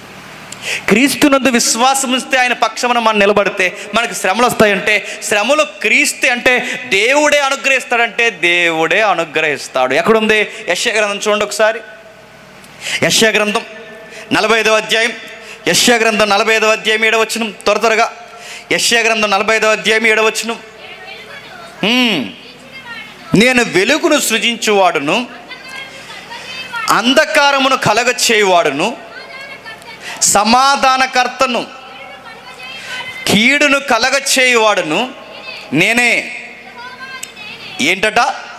సమాధానమును కీడును కలగ చేయువాడును నేనే. మళ్ళీ అడుగుతాను చెప్పండి, కీడికి పర్యాయ పదం ఏంటండి? శ్రమలు. కీడికి మరి ఒక పర్యాయ పదం ఏంటండి? కష్టాలు. అంటే కష్టాలు, కన్నీళ్ళు, శ్రమలు కలిగించేది ఎవరండి? యెహోవాయే అంట. ప్రశ్న, దేవుడు మనుషులకి శ్రమ కలిగించి ఏం చేస్తాడు? సంతోషిస్తాడా? మొన్న మీకే ఇంకొక సంఘం, సిఆర్ గారి సంఘంలో ఒక ఎగ్జాంపుల్ చెప్పాను, మీకు కూడా చెప్తాను వినండి. శ్రమలను దేవుడు అనుమతించి సంతోషిస్తాడా అంటే దేవుడికి ఆ టైప్ ఆఫ్ సైకో లక్షణాలు ఉన్నాయంటారా? ఆ మాట అన్నందుకు నాకు క్షమించండి. దేవుడికి అలాంటి లక్షణాలు అంటే సైకో లక్షణాలు కొంతమంది ఉంటాయి తెలుసా? చిన్నపిల్లలకి ఇచ్చామనుకోండి, వాళ్ళు ఏం చేస్తారు చెప్పిన, ఆడిని గిల్లేసి సంతోషిస్తుంటారు. గిల్లేస్తే ఆ పిల్లలు ఏడుస్తుంటారు, చూసి ఆడ బొగ్గలు గిల్లేస్తుంటారు, తొళ్ళ గిల్లేస్తుంటారు, పిర్రలు గిల్లేస్తుంటారు, రకరకాల గిల్లేసి ఏడేదవా ఏడు అంటారు. ఆడు ఏడుతుంటే వాళ్ళకి ఎంత ఆనందమో, ఆడు ఏడుతుంటే ఏడితే ఎంత బాగున్నాడు ఎదవా ఏడరా ఏడని మనుకురిని పడుతుంటారు. అంటే ఇదే సైకో లక్షణాలు అంటే బిడ్డలు ఏడుస్తుంటే సంతోషించే మనుషులు ఉంటారు తెలుసా? కొంతమంది అత్తలు తాతమ్మలు వీళ్ళందరూ ఉంటారుగా, వాళ్ళని కొట్టి ఏడుస్తుంటారు. నడుపుతున్నాను, పిల్లలు ఏడుస్తుంటే మనం ఎలా సంతోషిస్తున్నామో ఇప్పుడు దేవుని పిల్లలైన మనం ఏడుస్తుంటే దేవుడు సంతోషిస్తున్నాడా? మరి శ్రమలు ఎందుకు ఇస్తున్నాడు? ఆయన అంటున్నాడు, మేలు కలిగించువాడు నేనే, కీడు కలిగించువాడు నేనే. ఇప్పుడు మీకు ప్రశ్న స్టార్ట్ అవ్వాలి. యోబు జీవితంలో బాగా వినాలి. యోబు జీవితంలో భూమి మీద అందరికన్నా ఎక్కువ శ్రమలు అనిపించింది ఎవరండి? యేసు ప్రభు తర్వాత యోబే. పాత నిబంధన సెక్టార్లో మనం మాట్లాడుకుంటే యోబు యేసుక్రీస్తు వారి తర్వాత అంత శ్రమలు అనుభవించింది ఎవరంటే యోబు గారు అనుభవించాడు. అంత శ్రమలు అనుభవించినప్పుడు అంటే ఇప్పుడు ఈ శ్రమలు మనకు అక్కడ చదువుతుంటే సాతానుగాడు అనుమతించినట్టుంటుంది, సాతానుగాడే యోబు జీవితాన్ని అలా చేసినట్టుంటుంది. కానీ ఇక్కడ యెషయా గ్రంథం చదువుతుంటే ఎలా ఉంది? దేవుడే అనుమతించినట్టు ఉంది. ఇదేంటి? యెషయా గ్రంథంలో రాయబడిన మాట రైటా, యోబు గ్రంథంలో రాయబడిన మాట రైట్ అంటే ఇది రైట్ అన్నాం అనుకోండి అది తప్పు అవ్వాలి, అది తప్పు అయింది అనుకోండి ఇది రైట్ అవ్వాలి, ఇది రైట్ అన్నాం అనుకోండి అది తప్పు అవ్వాలి. రెండిట్లో ఏదో ఒకటి రైట్ అయితే బైబిల్లో తప్పులు ఒప్పులు ఉంటే ఇలాంటి బైబిల్ని మనం పాటించవచ్చా? అక్కడ అలా చెప్పి ఇక్కడ ఎలా చెప్పి యెషయా గ్రంథంలో ఏమో కీడు కలిగించేవాడు నేనే అని, యోబు గ్రంథంలోకి వచ్చేసరికి సాతానుగాడే కీడు కలిగిస్తే అంటే ఇక్కడేమో సాతానుగాడు అక్కడేమో ప్రభు అంటున్నాడు. ఈ రెండింటిని నడుతున్నాను, అక్కడ అలా ఉండి ఇక్కడ ఇలా ఉంటే ఇలాంటి రెండు మాటలు మాట్లాడే బైబిల్ని మనం ఫాలో అవ్వచ్చా? రెండు మాటలు ఉంటే ఫాలో అవ్వాల్సిన అవసరం లేదండి. అంటే ఎవరో కలిపి రాసేసారు అనుకోవాలంటే ఈ రెండిటికి ఒకదానికోటి వ్యతిరేకం కాదా? కాదు. ఎందుకంటే ఇది కాదని మనకు తెలియాలంటే శ్రమలకు మూలముగా మనకి ఈ భాగంలో పిలువబడుతున్న వ్యక్తి గుర్తుపట్టండి, యోబు గారు మనకు కనబడతారు. ఏం జరిగింది ఆయన జీవితంలో ఒకసారి చూడండి. యోబు గ్రంథం రండి, ఈ మాట అలాగే గుర్తుపెట్టుకోండి. యోబు గ్రంథం మొదటి అధ్యాయం 20 వచనం చూడండి ఒకసారి. తన పై వస్త్రము చింపుకొని తల వెంట్రుకలు గొరిగించుకొని నేల మీద సాష్టాంగపడి నమస్కారం చేసి ఏం జరుగుతుందండి? మనం జరుగుతున్న సందర్భం మనకు తెలుసు.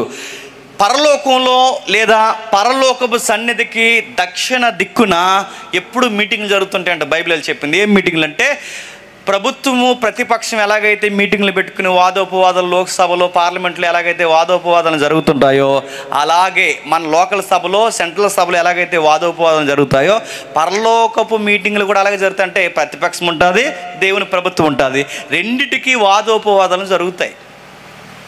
బైబిల్ చెబుతుంది. ఇంకా మీకు ఆశ్చర్యపడే సంగతి చెప్పిన, భూమి మీద ఎవరు పరిపాలించాలో ఎవరు దిగిపోవాలో కూడా ముందు ఏ కమిటీ నియమిస్తా చెప్పిన? పరలోకంలో ఉన్న ఆ కమిటీ నియమిస్తుంది. అక్కడ వాదోపవాదన జరుగుతాయి. ఇవన్నీ చాలా గట్టి వాదోపవాదన జరుగుతాయి. ఈ వాదోపవాదన జరుగుతున్నప్పుడు దేవుడు ఎలా అంటాడంటే, ప్రతిపక్షంలో ఉన్న నాయకుడిని పిలిచి, ఇదిగో ఇలా రా, ఏ డెవిల్ నిన్నే అంటాడట. పిలిచి ఆయన మాట్లాడతాడు. ఏమంటాడంటే, భూమి మీద అటు ఇటు తిరుగుతున్నావుగా, నీకు మాట్లాడుతున్నాను, మా అబ్బాయి ఉన్నాడు తెలుసా అని అడుగుతాడట. ఎవరా ఆయన అబ్బాయి? యోబు గారు. మన దేవుడు ఎలా అంటాడంటే, పోయేవాడిని గోకి ఇలా రా, మా వాడు అక్కడ ఉన్నాడు ఒకటి చూడంటే గోకి మరి మన మీద పంపుతాడండి. ఎవరిని? సాతాన్ని. మనం ఏమనుకుంటామంటే పారాపో అంటాం. దేవుడు అంటాడు ఎల్లరా ఎల్లు అంటాడు ఆయన. బైబిల్ అలాగే చెబుతుంది. సాతానుగాడికి అని అడుగుతున్నాను, ఆయన పిలిచి మరీ చెప్తున్నాడు ఏమని? నా కొడుకు ఒకడు ఉన్నాడు చూసావా, ఆ కొడుకు భూమి మీద కుడి ఎడమలకు తిరగకుండా నాయందు భయభక్తులు కలిగిన ఇంటితో సహా చెప్తున్నాను, ఆ వ్యక్తి పేరు యోబు, తూర్పు దేశాల్లో గొప్పవాడు, నా భక్తి పడే నా కుమారుని చూసావంటే, అవును అటు ఇటు బిజీగా తిరుగుతున్నాను, ఈ మధ్య చూశాను యోబు అంట, ఆ పేరు బాగా గట్టిగా వినబడుతుంది, ఆ అబ్బాయేనా అన్నాడు. ఆ అబ్బాయే మా అబ్బాయి అన్నాడు ఆయన. చాలా భక్తిగా ఉంటాడు నా గురించికి, నువ్వెన్ని ఇబ్బందులు పరీక్షలు గురి చేసినా నా కుమారుడు అస్సలు నన్ను ఎరుగనంటే, అప్పుడు ఈడు అంటాడు సాతానుగాడు, అలాగే అంటాడు, ఎందుకండో పట్టిందల్లా బంగారం చేస్తున్నావు అన్నాడు. ఆయనకి పంటలు ఇస్తున్నావు, దిగుబడులు ఇస్తున్నావు, బానిసలు ఇచ్చావు, కావలసినవన్నీ అనుగ్రహించావు, 7 కొడుకులను ఇచ్చావు, 3 పిల్లల్ని ఇచ్చావు, 10 మంది సంతానం ఇచ్చావు, చక్కటి భార్యని ఇచ్చావు. తూర్పు దేశంలో ఆయనకి అంత ఆస్తిపరుడు ఎవరూ లేరు. పేరు యోబు గారి పేరు చెప్తే అందరూ గౌరవిస్తున్నారు. ఇన్ని చేస్తే ఎవడైనా నమ్ముతాడు దేవుడిని? అంటే నిన్ను ఇలా చేస్తే ఎవడైనా నమ్ముతాడు? ఏమీ లేనప్పుడు నమ్మాలి, అది భక్తి అంటే. ఇప్పుడు అలా చెయ్యి, నిన్ను నమ్ముతాడేమో చూస్తా అన్నాడు.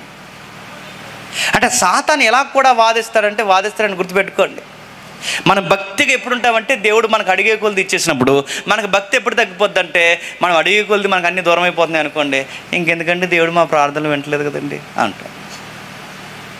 దేవుడు కావాలని కొన్నిసార్లు రివర్స్ జరిగిస్తాడు. రివర్స్ గుర్తుపెట్టుకోండి. కొన్నిసార్లు మన ప్రార్థనకి ఆలస్యం అయిపోతుంటుంది. కొన్నిసార్లు మన ప్రార్థనకి ఎందుకు ఇలా జరుగుతుందో మనకి ఏం అర్థం కాదు. యోబు జీవితంలో అదే జరుగుతుందట. చక్కగా ఉన్న కుటుంబంలోనికి శ్రమలు అనుమతిస్తుంది ఎవరు తెలుసా? దేవుడే పిలిచి మా అబ్బాయి సంగతి చూడు అన్నాడు అంట. పిలిస్తే చూశాడు, వాడు వచ్చాడు, ఒక పర్మిషన్ అడిగాడు, ఒక నిన్ను మాట అడుగుతున్నాను, ఒక్కసారి అతనికి నువ్వు తోడు లేకుండా నిలబడు, మొత్తం జీవితాన్ని అలకొలం చేసేస్తాను, అప్పుడు ఏమంటాడు చూడన్నాడు. ఓకే పర్మిషన్ ఇస్తున్నాను పో అన్నాడు. మరో మాట చెప్పిన, ప్రాణము తీసే హక్కు మాత్రం నీకు లేదన్నాడు. ప్రాణం తీసే హక్కు మాత్రం నీకు లేదన్నాడు. సరే పర్మిషన్ ఇచ్చాడు, వెళ్ళాడు. యోబు యొక్క 7 కొడుకులు, యోబు యొక్క 3 కుమార్తెలు చచ్చిపోయారు. 7 కొడుకులు 3 కుమార్తెలు కూడా ఒకే రోజు చనిపోయారు. నేను అడుగుతున్నాను, ఇందాక ప్రాణం తీసే హక్కు ఎవరికి ఇవ్వలేదండి? మరి ఈ 10 మంది ఎలా చనిపోయారండి? ఆడొస్తేనే కదండి చనిపోయాడు. ఎవడొస్తే? సాతానుగాడు వస్తే. మరి సాతానుగాడు చంపాడంటే బైబిల్ చెప్తుంది ఆడికి అంత సీన్ లేదు. మరి సాతానుగాడు వచ్చి చంపలేనప్పుడు ఈ 10 మందిని చంపింది ఎవరు? యెషయా గ్రంథం గుర్తు చేసుకోండి. దేవుడే చంపేశాడు అన్నమాట. ఈ మాట నచ్చకపోయిన చెప్తున్నాను. కొందరి జీవితాల్లో కొందరు వ్యక్తుల్ని దేవుడే చనిపోయేలాగా చేస్తాడంటే కొన్నిసార్లు చేస్తాడు. మీకు ఇంకా ధైర్యం రావాలి అంటే, ఈ సందర్భం మీకు అర్థం కావాలి అంటే ఒకసారి ద్వితీయోపదేశకాండం తీయండి. మళ్ళీ వద్దాం ఇక్కడికి. ద్వితీయోపదేశకాండం 32వ అధ్యాయం, ద్వితీయోపదేశకాండం 32వ అధ్యాయం 39వ వచనం చూడండి. ద్వితీయోపదేశకాండం 32వ అధ్యాయం 39వ వచనం. ఇదిగో నేనే దేవుడను, నేను తప్ప వేరొక దేవుడు లేడు, మృతి నొందించువాడును బ్రతికించువాడను నేనే. ఇప్పుడు చెప్పండి, యోబు గారి యొక్క 10 మంది బిడ్డలు చనిపోవడానికి కారణం ఎవరు చెప్పాలి? సాధారణంగా కాదు. యోబు యొక్క కుటుంబంలో బిడ్డలు చనిపోవడానికి అనుమతిచ్చి ఆ బిడ్డలు ప్రాణం పోవడానికి కారణం ఎవరు? దేవుడే. మనం అనుకుంటాం సాతానుగాడు చేస్తున్నా అనుకుంటా. కాదు, ఇది సాతానుగాడు చేసిన పని కాదు. దేవుడే ఆ 10 మంది పిల్లల్ని తీసుకుపోయాడు. అదేంటి, మనుషుల్ని దేవుడు చంపడం ఏంటి? ఈ అర్థం కాని సంగతి ఏంటి? ఏదో విషయం అక్కడ ఉంది. కొన్నిసార్లు బిడ్డలను అలా తీసుకెళ్ళిపోవడం ఏంటి? ఏమో ఆయన చిత్తం వెనకాల, ఆయన చిత్తంలో ఏమి రహస్యాలు దాచుంచాడో తీసుకెళ్ళిపోయాడు. 10 మంది పిల్లలను తీసుకెళ్ళిపోయాడు.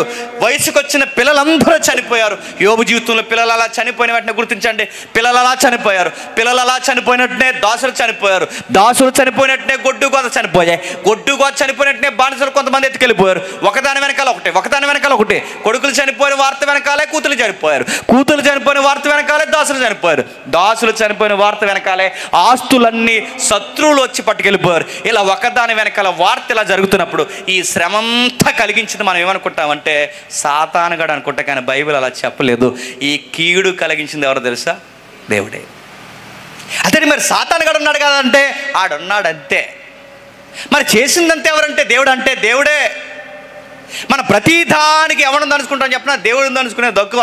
చెప్పండి, ఇప్పుడు ఊరు వెళ్తాం అనుకోండి, ఆటో రాలేదనుకోండి, ఎవరిని తిడతాం చెప్పినా సాతానుగాడు. బస్సు మిస్ అయిపోయింది అనుకోండి, అది ఇంటి దగ్గర ఆలస్యం చేస్తుండే, అది ఇది కంగారు పెట్టేసి మమ్మల్ని అంట.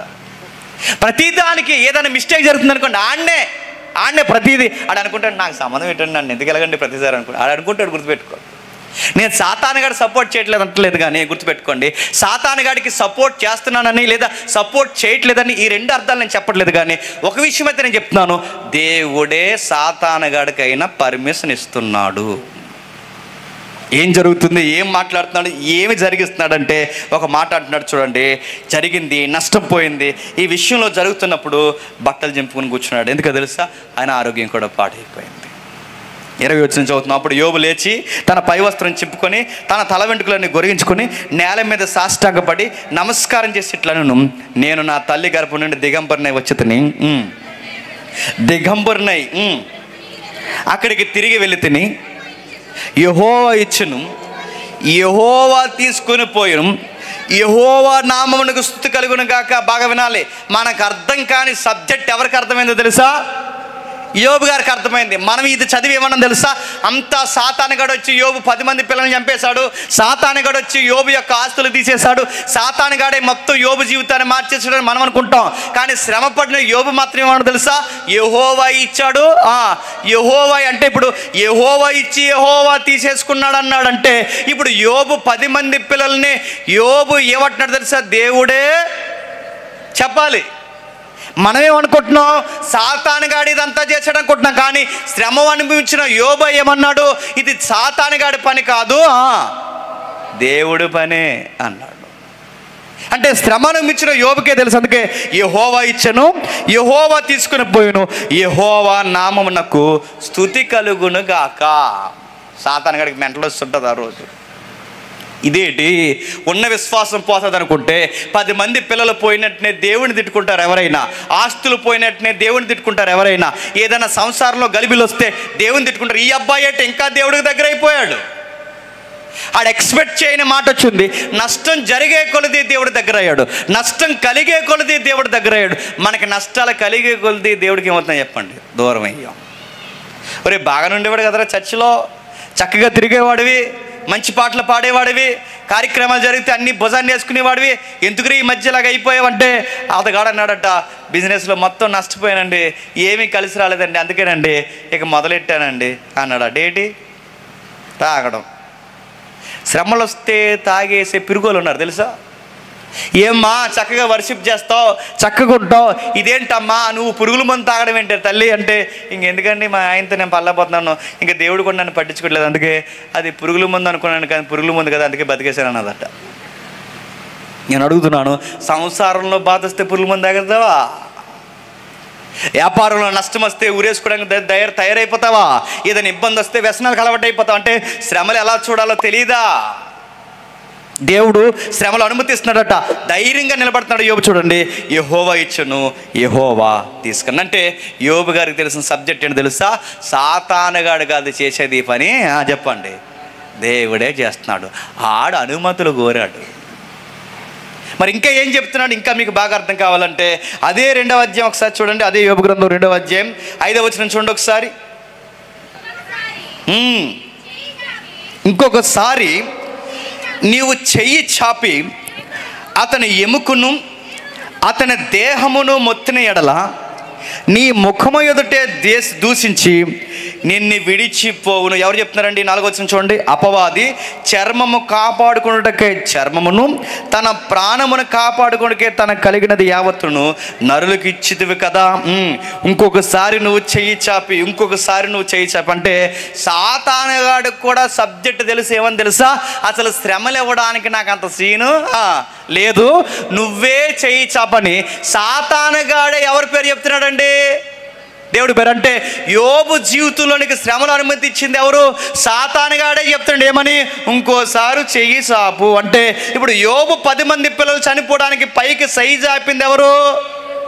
చాలా మంది ప్రశ్న అడుగుతారుగా, యోబు ప్రాణం ముట్టుకోవద్దు అన్నాడు దేవుడు, మరి ఆ 10 మంది పిల్లల ప్రాణాలు ముట్టుకున్నది ఎవరు? దేవుడే. అంటే ఇప్పుడు యోబు 10 మంది పిల్లలు కూడా చనిపోయేలా చేయి చాపింది ఎవరు? దేవుడే. యోబు దాసులు చనిపోయేలా చేయి చాపింది ఎవరు? దేవుడే. యోబు ఆస్తులన్నీ మంట కలిసిపోయేలా చేసింది ఎవరు? దేవుడు. అంటే ఈ శ్రమలన్నీ అనుమతించేలా చేయి చాపింది ఎవరు? దేవుడే. ఈ మాట సాక్షాత్తు అంటున్నది ఎవడో తెలుసా? సాతానుగాడే. ఆడే అన్నాడు. ఏమని? ఇదిగో ఇంకొకసారి చేయి చాపన్నాడు. అంటే ముందు సై చాపింది ఎవరు? దేవుడే. ఇంకొకసారి చేయి చాపన్నాడంటే ఈ పనంతా చేస్తున్నది ఎవరు? దేవుడే. ఇంకా మీకు బాగా అర్థం కావాలంటే ఒక మాట చెప్తున్నా. సాతానుగాడికి అర్థమైంది, యోబు గారికి అర్థమైంది. ఆశ్చర్యకరమైన విషయం, యోబు భార్యకు కూడా అర్థమైంది. ఏమని అర్థమైంది? అదే 2వ అధ్యాయం 10వ వచనం చూడండి. 2వ అధ్యాయం 10వ వచనం. ఇంకా మీకు అర్థం కావాలంటే 8వ వచనం చూద్దాం. 8వ వచనం నుండి, అతడు ఒళ్ళు గోక్కునుటకై చిల్లా పెంక తీసుకొని బూడిదలో కూర్చొని ఉండగా అతని భార్య వచ్చి, నువ్వు యథార్థత వదలకుందువా? దేవుణ్ణి దూషించి మరణము కమ్ము. బాగా వినండి, ఈవిడ కూడా అర్థమైపోయింది. పిల్లలు పోయారు, ఆస్తులు పోయాయి, మన పనులందరూ చనిపోయారు, చివరికి ఉండాల్సిన ఆరోగ్యం కూడా పోయింది. ఎందుకంటే ఎన్ని పోయిన ఆరోగ్యం ఉండాలి, ఆరోగ్యం కూడా పోయింది. ఇంకా దేవుడు అంటావు, ఆ దేవుడిని దూషించవయ్యా అంతే. అంటే యోబు గారి భార్య తెంగరదు అనుకుంటాం, కానీ యోబు గారి భార్య కూడా బైబిల్ సబ్జెక్ట్ తెలుసు. ఎందుకు తెలుసా? ఆవిడికి ఆ సబ్జెక్ట్ తెలుసు కనుక ఏముందంటే శ్రమలు ఎవరి వల్ల వస్తాయని ఆవిడకి అర్థమైంది. దేవుడు వల్లనే శ్రమ వస్తుంది కనుక నువ్వు ఈ నిష్ఠా గరిష్ట జీవితం అంటున్నావు కనుకే దేవుడు నిన్ను అనుమతిస్తున్నాడు. ఎందుకు వచ్చిందయ్యా? నిన్ను ఎలా చూడలేకపోతున్నాను నేను. నువ్వు ఆ కురుపులు గోక్కోవడం ఏంటి, పిల్లలు చనిపోవడం ఏంటి, ఇంకెలాగే నీ యథార్థత ఉంటే ఇక ఎన్ని పరీక్షలు దేవుడు పడితే మేము చూడాలి. దయచేసి నువ్వేం చేస్తావంటే ఆ దేవుడిని దూషించే అంతే. చూసారా? మనం అనుకుంటాం యోబు భార్యలోకి సాతాను దూరేసి అలా పలికెత్తుంది అనుకుంటాం.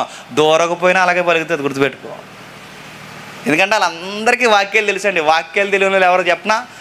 పప్పు దగ్గర ఉప్పు ఎందుకు తక్కువైంది, సీపురు పట్టుకుంటే చెయ్యి ఎందుకు అందింది, ఈ బ్యాచ్కే తెలియదు వాక్యం. వాళ్ళందరికీ అర్థమవుతుంది, భక్తులకు అర్థమవుతుంది, అందరికీ ఆ రోజులు అర్థమైంది. చూడండి, ఆవిడ అంటుంది, నేను ఇలా చూడలేకపోతున్నాను. ఒక ఆయన భలే వ్యాఖ్యానం రాశాడు, యోబు భార్య నేను మంచిదా చెడదని నేను డిసైడ్ చేయట్లేదు, కానీ ఆ మాట అయితే నాకు నచ్చింది. ఆయన ఇలా రాశాడు. ఏమని రాశాడు అంటే, యోబు గారి భార్యగా ఉంది కనుక భర్త పడుతున్న వేదన చూడలేక ఆ బాధల్లో ఆ మాట అందండి అని రాశాడు. నిజమే కదండి? నిజమే కదా? ఆ మాట ఇలా అందే. ఇంకెంతకాలం భారీగా నేను చూడలేకపోతున్నాను, తట్టుకోలేకపోతున్నాను, ఇక ఆ దేవుడని ఎందుకయ్యా వదిలే. అప్పుడు అంటున్నాడు ఆయన, అందుకు అతడు, మూర్ఖురాలు మాట్లాడినట్టు నువ్వు మాట్లాడుచున్నావు. మనం దేవుని వలన మేలు అనుభవింతుమా, కీడును మనం అనుభవింప తగదా? ఏంటట? మనం దేవుడి వల్ల మేలు అనుభవింతుమా, కీడు మనం అనుభవింప తగదా? ఏమర్థమైందండి? ఇందాక ఈ మాట ఎక్కడో చదివాం. ఎక్కడా? మర్చిపోయినంటే చెప్పండి, మళ్ళీ మొదలెడతాను. అది ఎక్కడ చదివాం? యెషయా గ్రంథంలో చదివాం. యెషయా గ్రంథం ఏమని చదివాం? దేవుని వల్ల మేలే రాదు, కీడు కూడా వస్తుందని. అంటే యెషయా రాయికి ముందే ఈ మాట ఎవరికి అర్థమైపోయిందండి? యోబు గారికి అర్థమైపోయింది. ఏమంటున్నాడు? ఇదిగో అమ్మాయి, నువ్వు దేవుడు అనుకుంటే ఏమనుకుంటున్నావంటే, దేవుడిని నమ్ముకుంటే ఎకరం వస్తుంది, దేవుడిని నమ్ముకుంటే ఇల్లు వస్తాయి, దేవుడిని నమ్ముకుంటే బిడ్డలకు ఉద్యోగాలు వస్తాయి, దేవుడిని నమ్ముకుంటే మేలులే జరుగుతాయి అనుకుంటున్నావు. కానీ నీకు అర్థం కావాల్సిన విషయం ఏంటంటే, దేవుడిని నమ్ముకుంటే శ్రమలు కూడా వస్తాయి. దేవుడిని దూషించమని అడుగుతున్నావు, శ్రమలు వస్తే దూషించాలనుందా? ఇలాంటి దేవుడు ఈ ప్రపంచంలో ఎక్కడుండడు. ఈ దేవుడిని నమ్ముకుంటే గుర్తుపెట్టుకో, మేలులు అనుగ్రహించే దేవుడే కాదు, కీడులు కూడా అనుగ్రహిస్తాడు. తన భార్యని మోటివేషన్ చేస్తున్నారు చూడండి. మూర్ఖులారు మాట్లాడినట్టు మాట్లాడకు, దేవుని వల్ల మనం మేలు అనుభవించాలా, కీడు మనం అనుభవింపతగదా అన్నాడు. ఎక్కడ వరకు బాగున్నాడండి యోబు? ఇక్కడ వరకు బాగున్నాడు. బాగా వినండి, ఇక్కడ వరకు యోబు బాగున్నాడండి. ఈ లోపల ఫ్రెండ్స్ వచ్చారు. ప్రతి ఒక్కరికి గాలి ఫ్రెండ్స్ ఉంటారు కదండి. యోబు గారికి తెలివైన ఫ్రెండ్సే ఉన్నారు.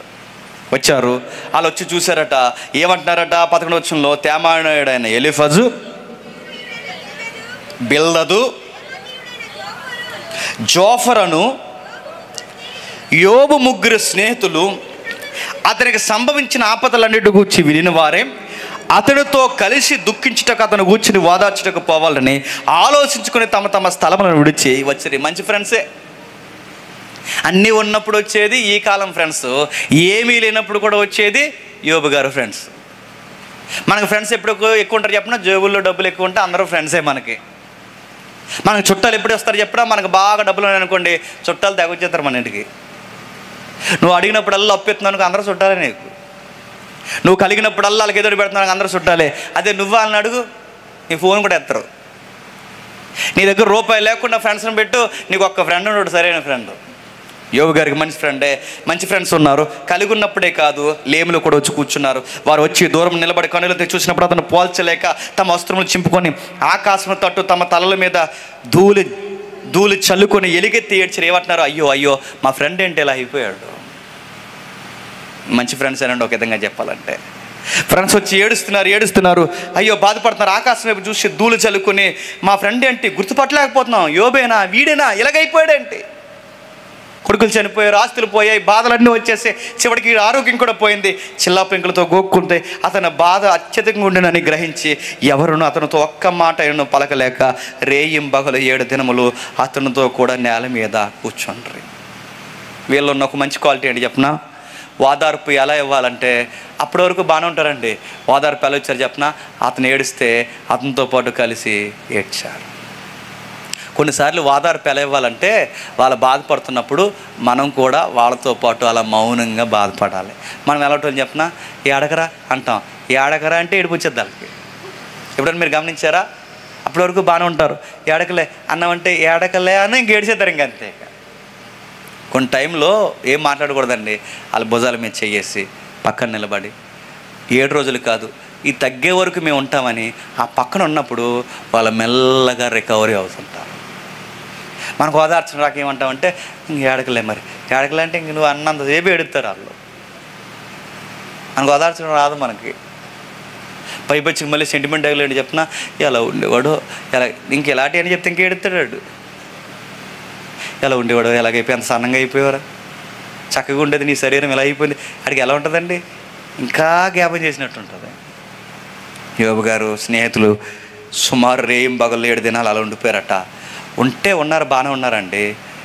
ఈ వచ్చిన వాళ్ళు కొంతమంది ఓదార్చడం రాని బ్యాచ్లు, వీళ్ళు కూడా అలాంటి వాళ్ళు వచ్చి వాళ్ళు ఏమన్నారంటే, ఏం చేస్తుంటాడో అన్నారంట. ఎవరికి రావు ఇలాంటి బాధలు. ఆరోగ్యం పోయింది, కొడుకులు చచ్చిపోయారు, ఆస్తులన్నీ పోయాయి, ఏదో చేస్తుంటారండి దేవునికి వ్యతిరేకంగా అన్నారంట. బాధల్లో బాధ అండి. మెల్లగా మొదలెట్టారు. ఏమని మొదలెట్టారంటే, యోబు ఏదో జరిగి ఉంటుంది, ఏదో అయ్యి ఉంటుంది, మాకు అర్థమవుతుంది, నీ జీవితంలో ఏదో విషయం అర్థమవుతుంది, ఏదో జరిగి ఉంటుంది, నువ్వు దేవునికి ఏదో వ్యతిరేకంగా ఏదో చేసావు. ఎప్పుడు గుర్తుపెట్టుకోండి, ఎవరైనా మనం బాధలు ఉన్నప్పుడు మన మీద ఎటకారాలు, మన మీద లేనిపోయిన అనుమానాలు, మనల్ని గిచ్చే మాట్లాడినప్పుడు వాళ్ళకి ఆన్సర్ చేయకండి.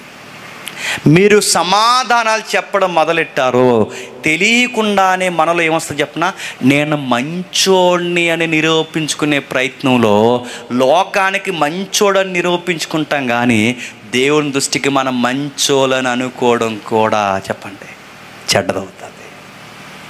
యోబుకి దేవుడు ఎందుకు ఇన్ని పరీక్షలు, యోబు జీవితంలో ఎందుకు 10 మంది బిడ్డలు చనిపోయేలాగా, యోబు జీవితంలో ఎంత శ్రమని, ఎంత లేమని, ఎంత పేదరికాన్ని ఎందుకు అనుమతించాడంటే యోబులో ఎక్కడో తెలియని నేను మంచోడిని అనే ఫీలింగ్ ఉంది చూసారా, ఆ ఫీలింగ్ కూడా ఉండడం దేవునికి చెప్పండి ఇష్టం లేదు. యోబులో ఉన్న భక్తి ఎందుకు లూజ్ అయింది, తన ఫ్రెండ్స్ పనికి మాలిన ప్రశ్నలు అడుగుతున్నారు, ఏదో చేస్తుంటావరా, నువ్వు ఏదో చేస్తుంటావరా, దేవుని దృష్టికి ఏదో చేస్తుంటావరా అంటే ఏదో చేశానన్న ఫీలింగ్ తన ఫ్రెండ్స్కి ఎప్పుడైతే సమాధానాలు చెప్పి రిప్లైలు ఇస్తున్నాడో, ఆ రిప్లై ఇచ్చే టైంలో నేను మంచోడిని, నేను దేవుని దృష్టికి ఏమీ చేయలేదు, నేను పుట్టిన దగ్గర నుంచి ఇప్పటి వరకు ఏ పాపం చేయలేదని ఈ మాటలు యోబు దృష్టిలో తనకు తాను ఏం చేసుకున్నాడో తెలుసా, స్వనీతి అనే ఒక పాపాన్ని తెచ్చి మీద వేసుకున్నాడు.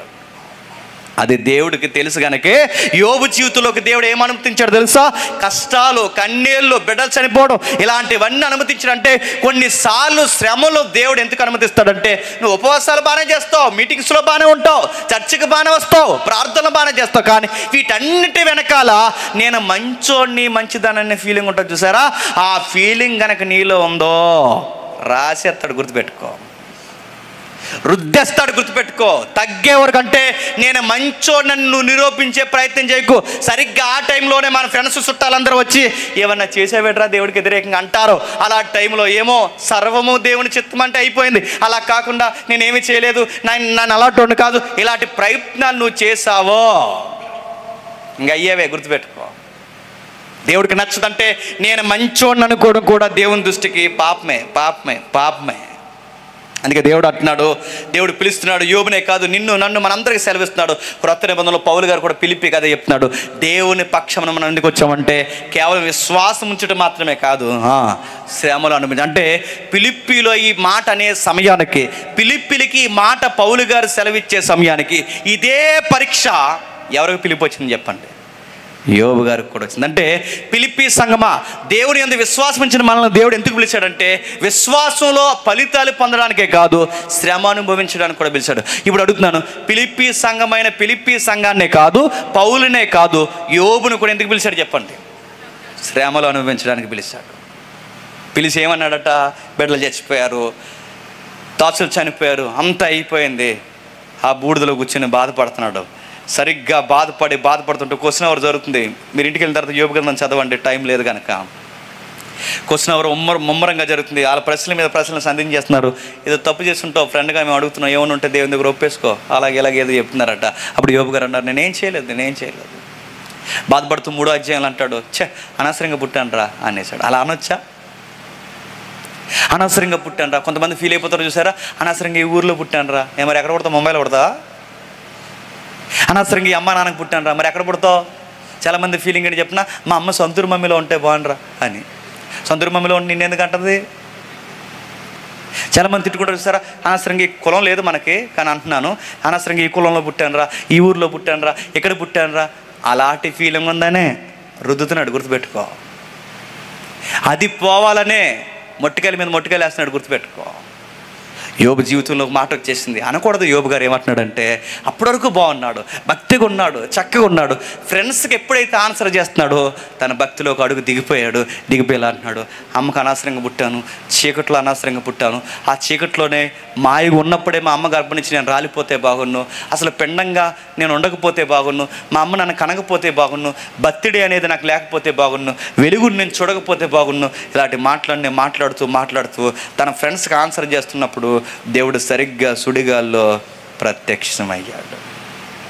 ఏమైంది? 38వ వచనం చదవండి, ఇంటికి వెళ్ళిన తర్వాత మిగిలిన అధ్యాయాలు చదవండి. 38వ అధ్యాయం చదవండి, మొదటి వచనం.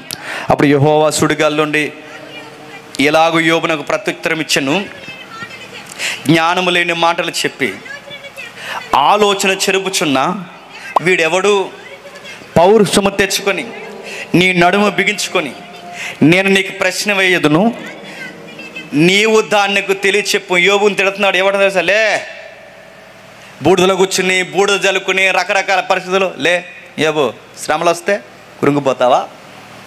ఫ్రెండ్స్ అడిగితే పిచ్చి మాటలు మాట్లాడతావా? ఏడుస్తూ కూర్చొని బూడిదలో కూర్చొని అడుగుతున్నాను యోబు, లేచి నీ బెల్ట్ సరి చేసుకో అన్నాడు. నేను అడుగు బిగించుకో, స్ట్రాంగ్ ఉండు. శ్రమలు వస్తే కృంగిపోతావేంటి? శ్రమలు వస్తే బాధపడతావేంటి? నిలబడు, స్ట్రాంగ్ ఉండు. యోబు నేను అడుగుతున్నాను, సరదాగా క్వశ్చన్ పెట్టుకుందాం, నేను కొన్ని ప్రశ్నలు అడుగుతాను, చెప్తావా అన్నాడు. ఏం ప్రశ్నలు అడుగుతావు ప్రభు అంటే, ఆ ప్రశ్నలు అడుగుతున్నాడు. చూడండి, నువ్వు బాధపడుతున్నావేంటి, ఇబ్బంది పడుతున్నావేంటి, అసలు జ్ఞానం లేని మాటలు చెప్పి నిన్ను చెరుపుచున్న వీడెవడు? ఈ ప్రశ్నలకు సమాధానం చెప్పుకుంటూ పోతే నీ జ్ఞానం పోద్ది, నీ విశ్వాసం పోద్ది, నీ భక్తి పోద్ది. నువ్వు ఏడుస్తూ కూర్చుంటావు. అడిగితే లోకం రకరకాల మాటలు అంటుంది. శ్రమలు వచ్చినప్పుడు దాన్ని కృంగిపోతావా? నా పుట్టిక అనవసరం అంటావా? రకరకాల మాటలు లే, స్ట్రాంగ్గా ఉండు, నడుము బిగించుకున్నాడు. నిలబడమన్నాడు. నిలబడినప్పుడు నీకు వివేకం కలిగి ఉన్న చెప్పు, నేను కొన్ని క్వశ్చన్స్ అడుగుతాను. ఆ క్వశ్చన్స్ ఏంటో తెలుసా?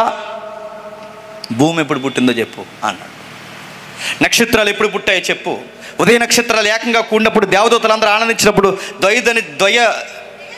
జయధ్వని చేసినప్పుడు దాని మూలరాతను వేసిన వాడు ఎవడో చెప్పు. గాఢాంధకారం దాని పొత్తుకొట్లకు వేసినప్పుడు నువ్వు ఎక్కడున్నావో చెప్పు. వెలుగుకు మూలం ఎక్కడో చెప్పు. అడుగుతున్నా చూడండి, బాధలు ఉన్న వాడి దగ్గరికి తండ్రి అయిన దేవుడు యెహోవా దేవుడు వచ్చి అడుగుతున్నాడు, నేను అడుగుతున్న ప్రశ్నలకి సమాధానం చెప్పు. అంటే బాధలు ఉన్నవాడి దగ్గరికి వచ్చినప్పుడు బాధపడకరా అంటే బాగుంటుందా? ప్రశ్నలకు సమాధానం చెప్పరా అంటే బాగుంటుందా? మీకు అర్థం కావాలంటే ఒక ఉదాహరణ చెప్తానండి. ఎవరైనా బాధపడుతున్నాడు అనుకోండి, వాడి ఇంటికి మనం వెళ్ళాం అనుకోండి, వెళ్ళిన తర్వాత బాధపడకరా, సర్లేరా ఇంకా శ్రమలు వస్తే పోతాయి, మనం ధైర్యంగా ఉండాలంటే బాగుంటుంది. సర్లే బాధపడకరా, ఈ కచ్చిప్ తీసుకుంటే బాగుంటుంది. లేదా ఇదిగో ఇలా ఉండరా, నీ దగ్గర మేము ఉన్నది నీళ్ళు తాగు అంటే బాగుంటుంది. అలా అనకుండా దేవుడు వచ్చి ఆ బాధపడుతున్నాడు దగ్గరకు వచ్చి అన్నాడట, భూమి ఎప్పుడు పుట్టిందో చెప్పు అన్నాడంట. మీరు ఎవరింటికన్నా వెళ్ళి బాధపడుతున్నాడు దగ్గరికి వెళ్ళి ఇదే ప్రశ్న మీరు అడగండి. బిడ్డలందరూ చచ్చిపోయిన ఇంటికి వెళ్ళి మీరు చనిపోయిన ఇంటికి వెళ్ళిన తర్వాత వాళ్ళ ఓదార్పు కొరకు భూమి ఎప్పుడు పుట్టింది, నక్షత్రాలు ఎప్పుడు పుట్టాయి అని అడగండి. అలా ఏమంటారండి? 2 నిమిషాలు ఎక్కడ ఉన్నంత నువ్వు ఎందుకు పుట్టా చెబుతావు అంటారు.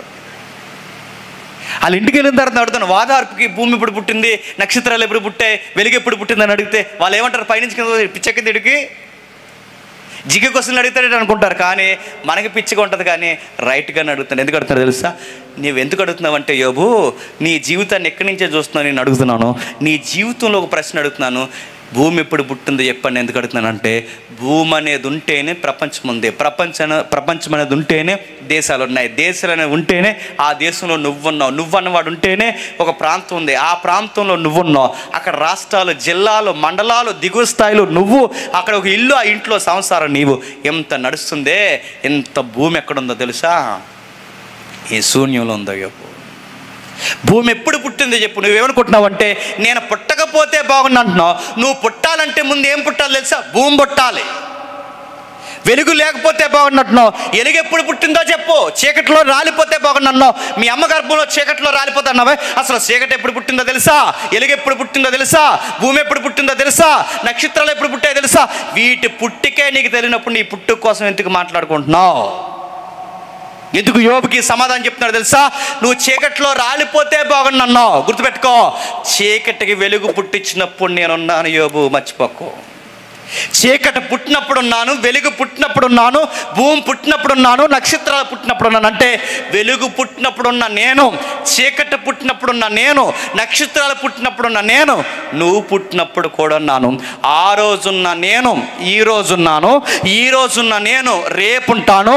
నీ జీవితంలోకి ఎన్ని శ్రమలు వచ్చినా నేనున్నానన్న సంగతి నువ్వెందుకు మర్చిపోతున్నావు?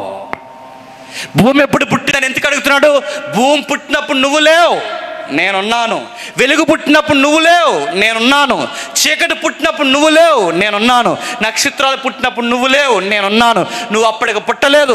ఇదేది పుట్టక ముందే ఆ రోజున్న దేవుడిగా నేను చెప్తున్నాను. ఆ రోజున్నాను, ఈ రోజున్నాను, రేపు కూడా నీతో ఎల్లకాలం ఉంటాను. ఎందుకు ఇలా గాలి మాటలు, లూజు మాటలు మాట్లాడుతున్నావు యోబు అని అడిగాడు. మొత్తం దేవుడు లెఫ్ట్ అండ్ రైట్ ఇచ్చాడు.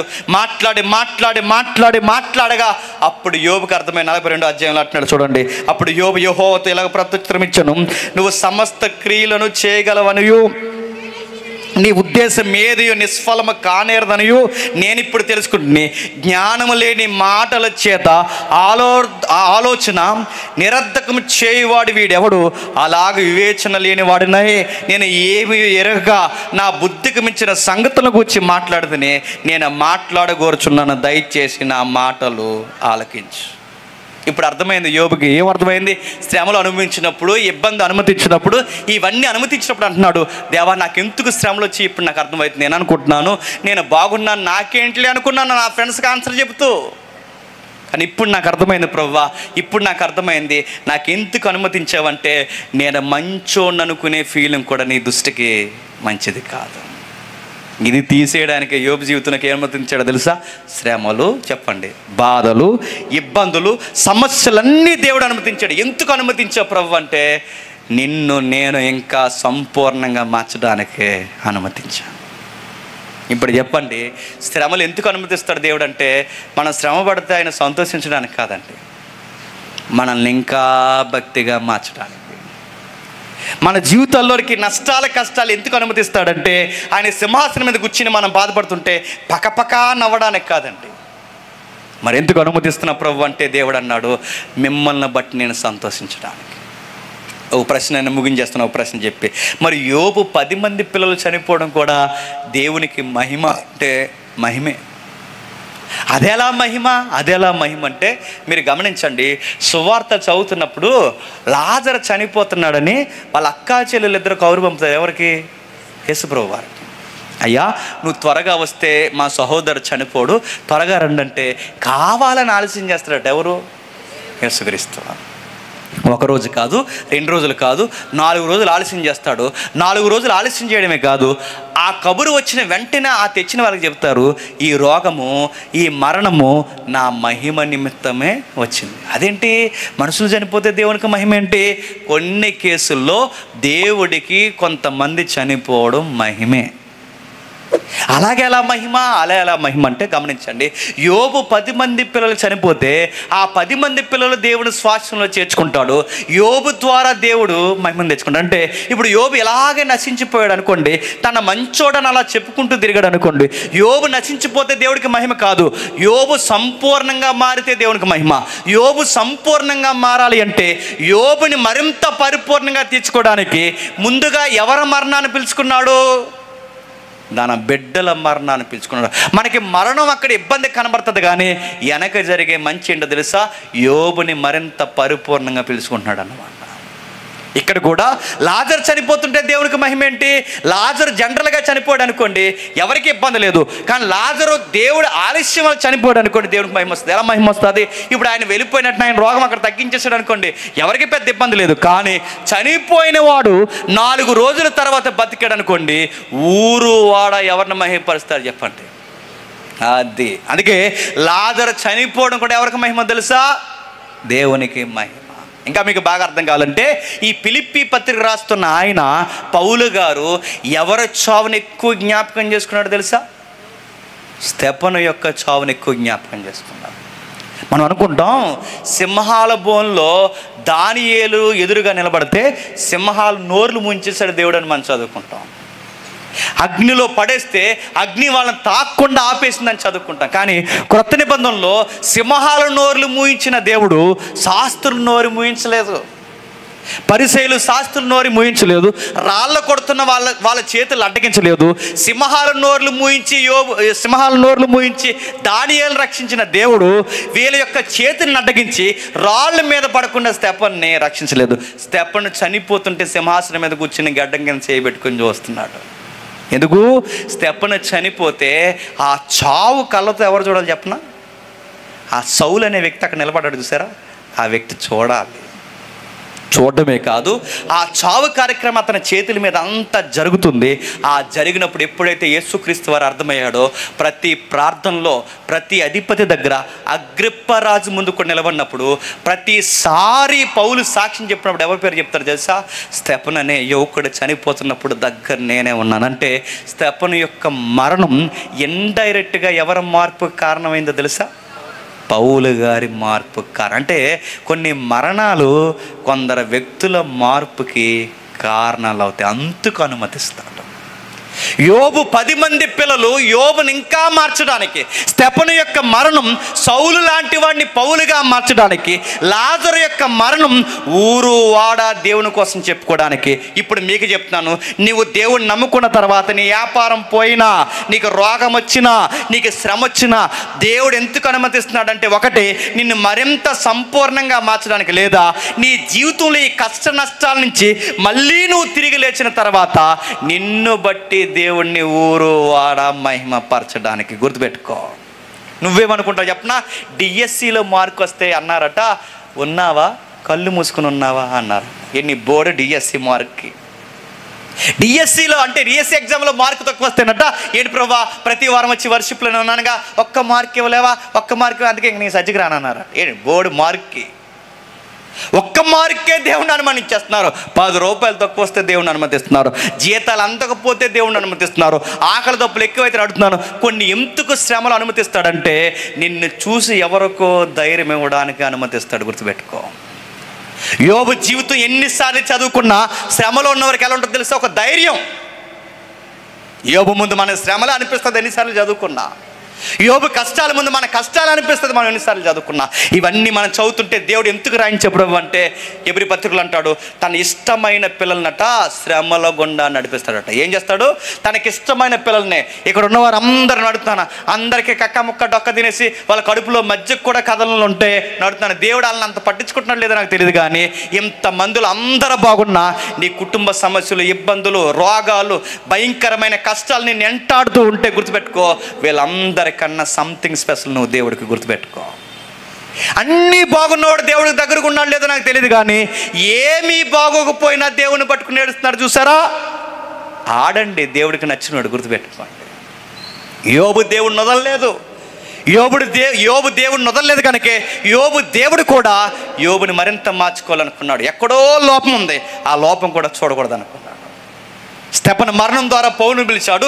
ఇప్పుడు ఫిలిప్పీ పత్రిక రాస్తూ అంటున్నాడు, ఇదిగో నేను వచ్చినా రాకపోయినా గుర్తుపెట్టుకోండి, మనం దేవుని పక్షమును మేలు అనుభవించడానికే కాదు, కీడు అనుభవించడానికి కూడా పిలబడ్డాం.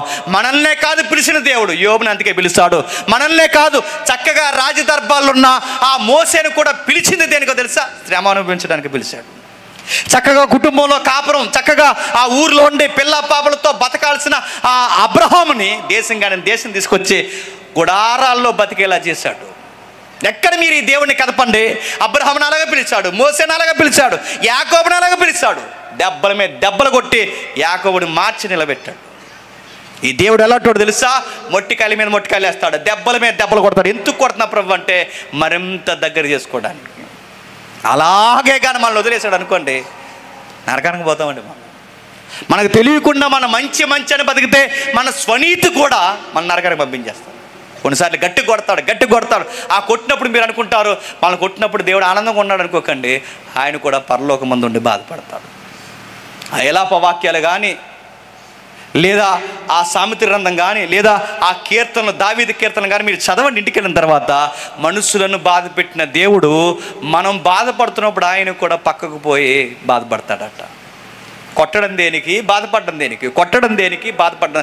యోబు 10 మంది పిల్లలు చనిపోయినప్పుడు యోబు ఏడడమే కాదండి, యోబు బాధపడుతుంటే పరలోకంలో ఎవరు బాధపడతారు తెలుసా?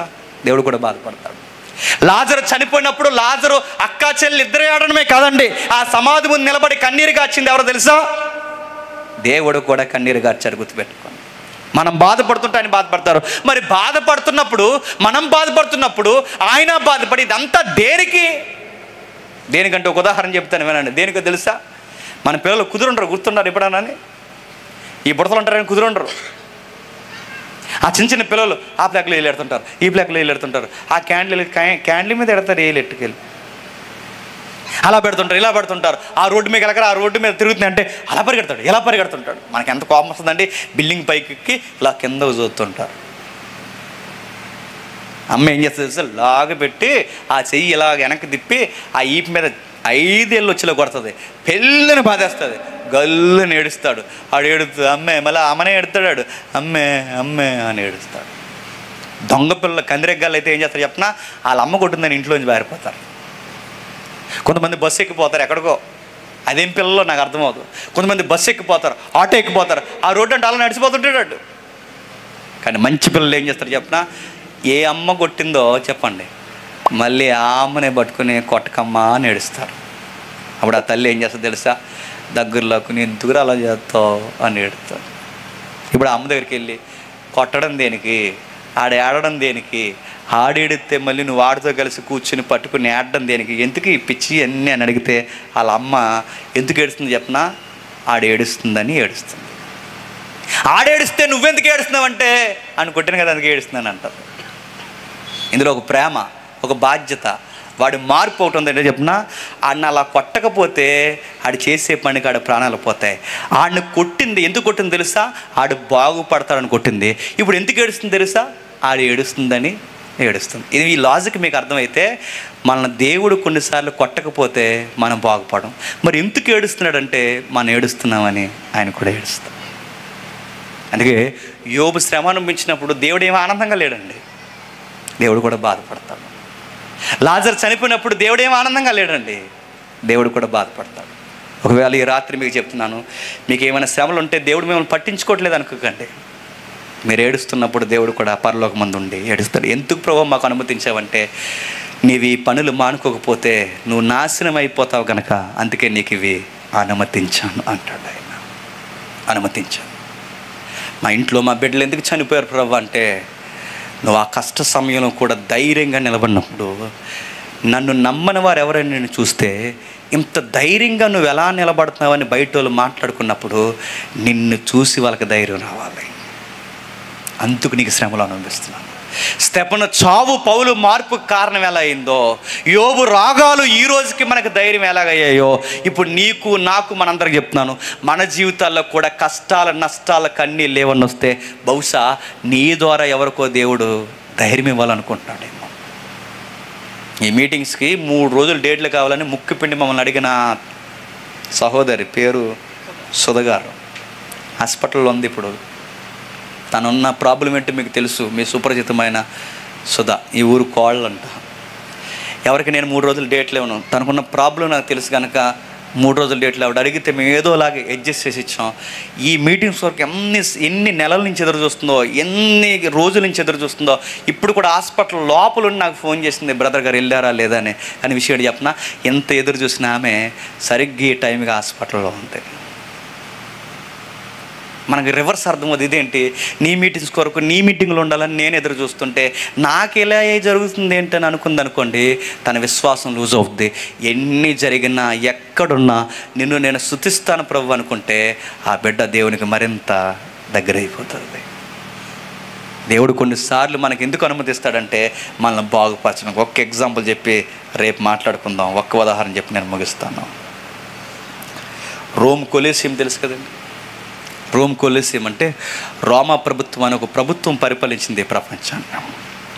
భయంకరంగా రోమా ప్రభుత్వం అని ఒక ప్రభుత్వం ఈ ప్రపంచాన్ని పరిపాలించినప్పుడు తల్లుల్ని, కొడుకుల్ని, నెలల నిండిన బిడ్డల్ని తీసుకెళ్ళి లోపల పడేశారండి.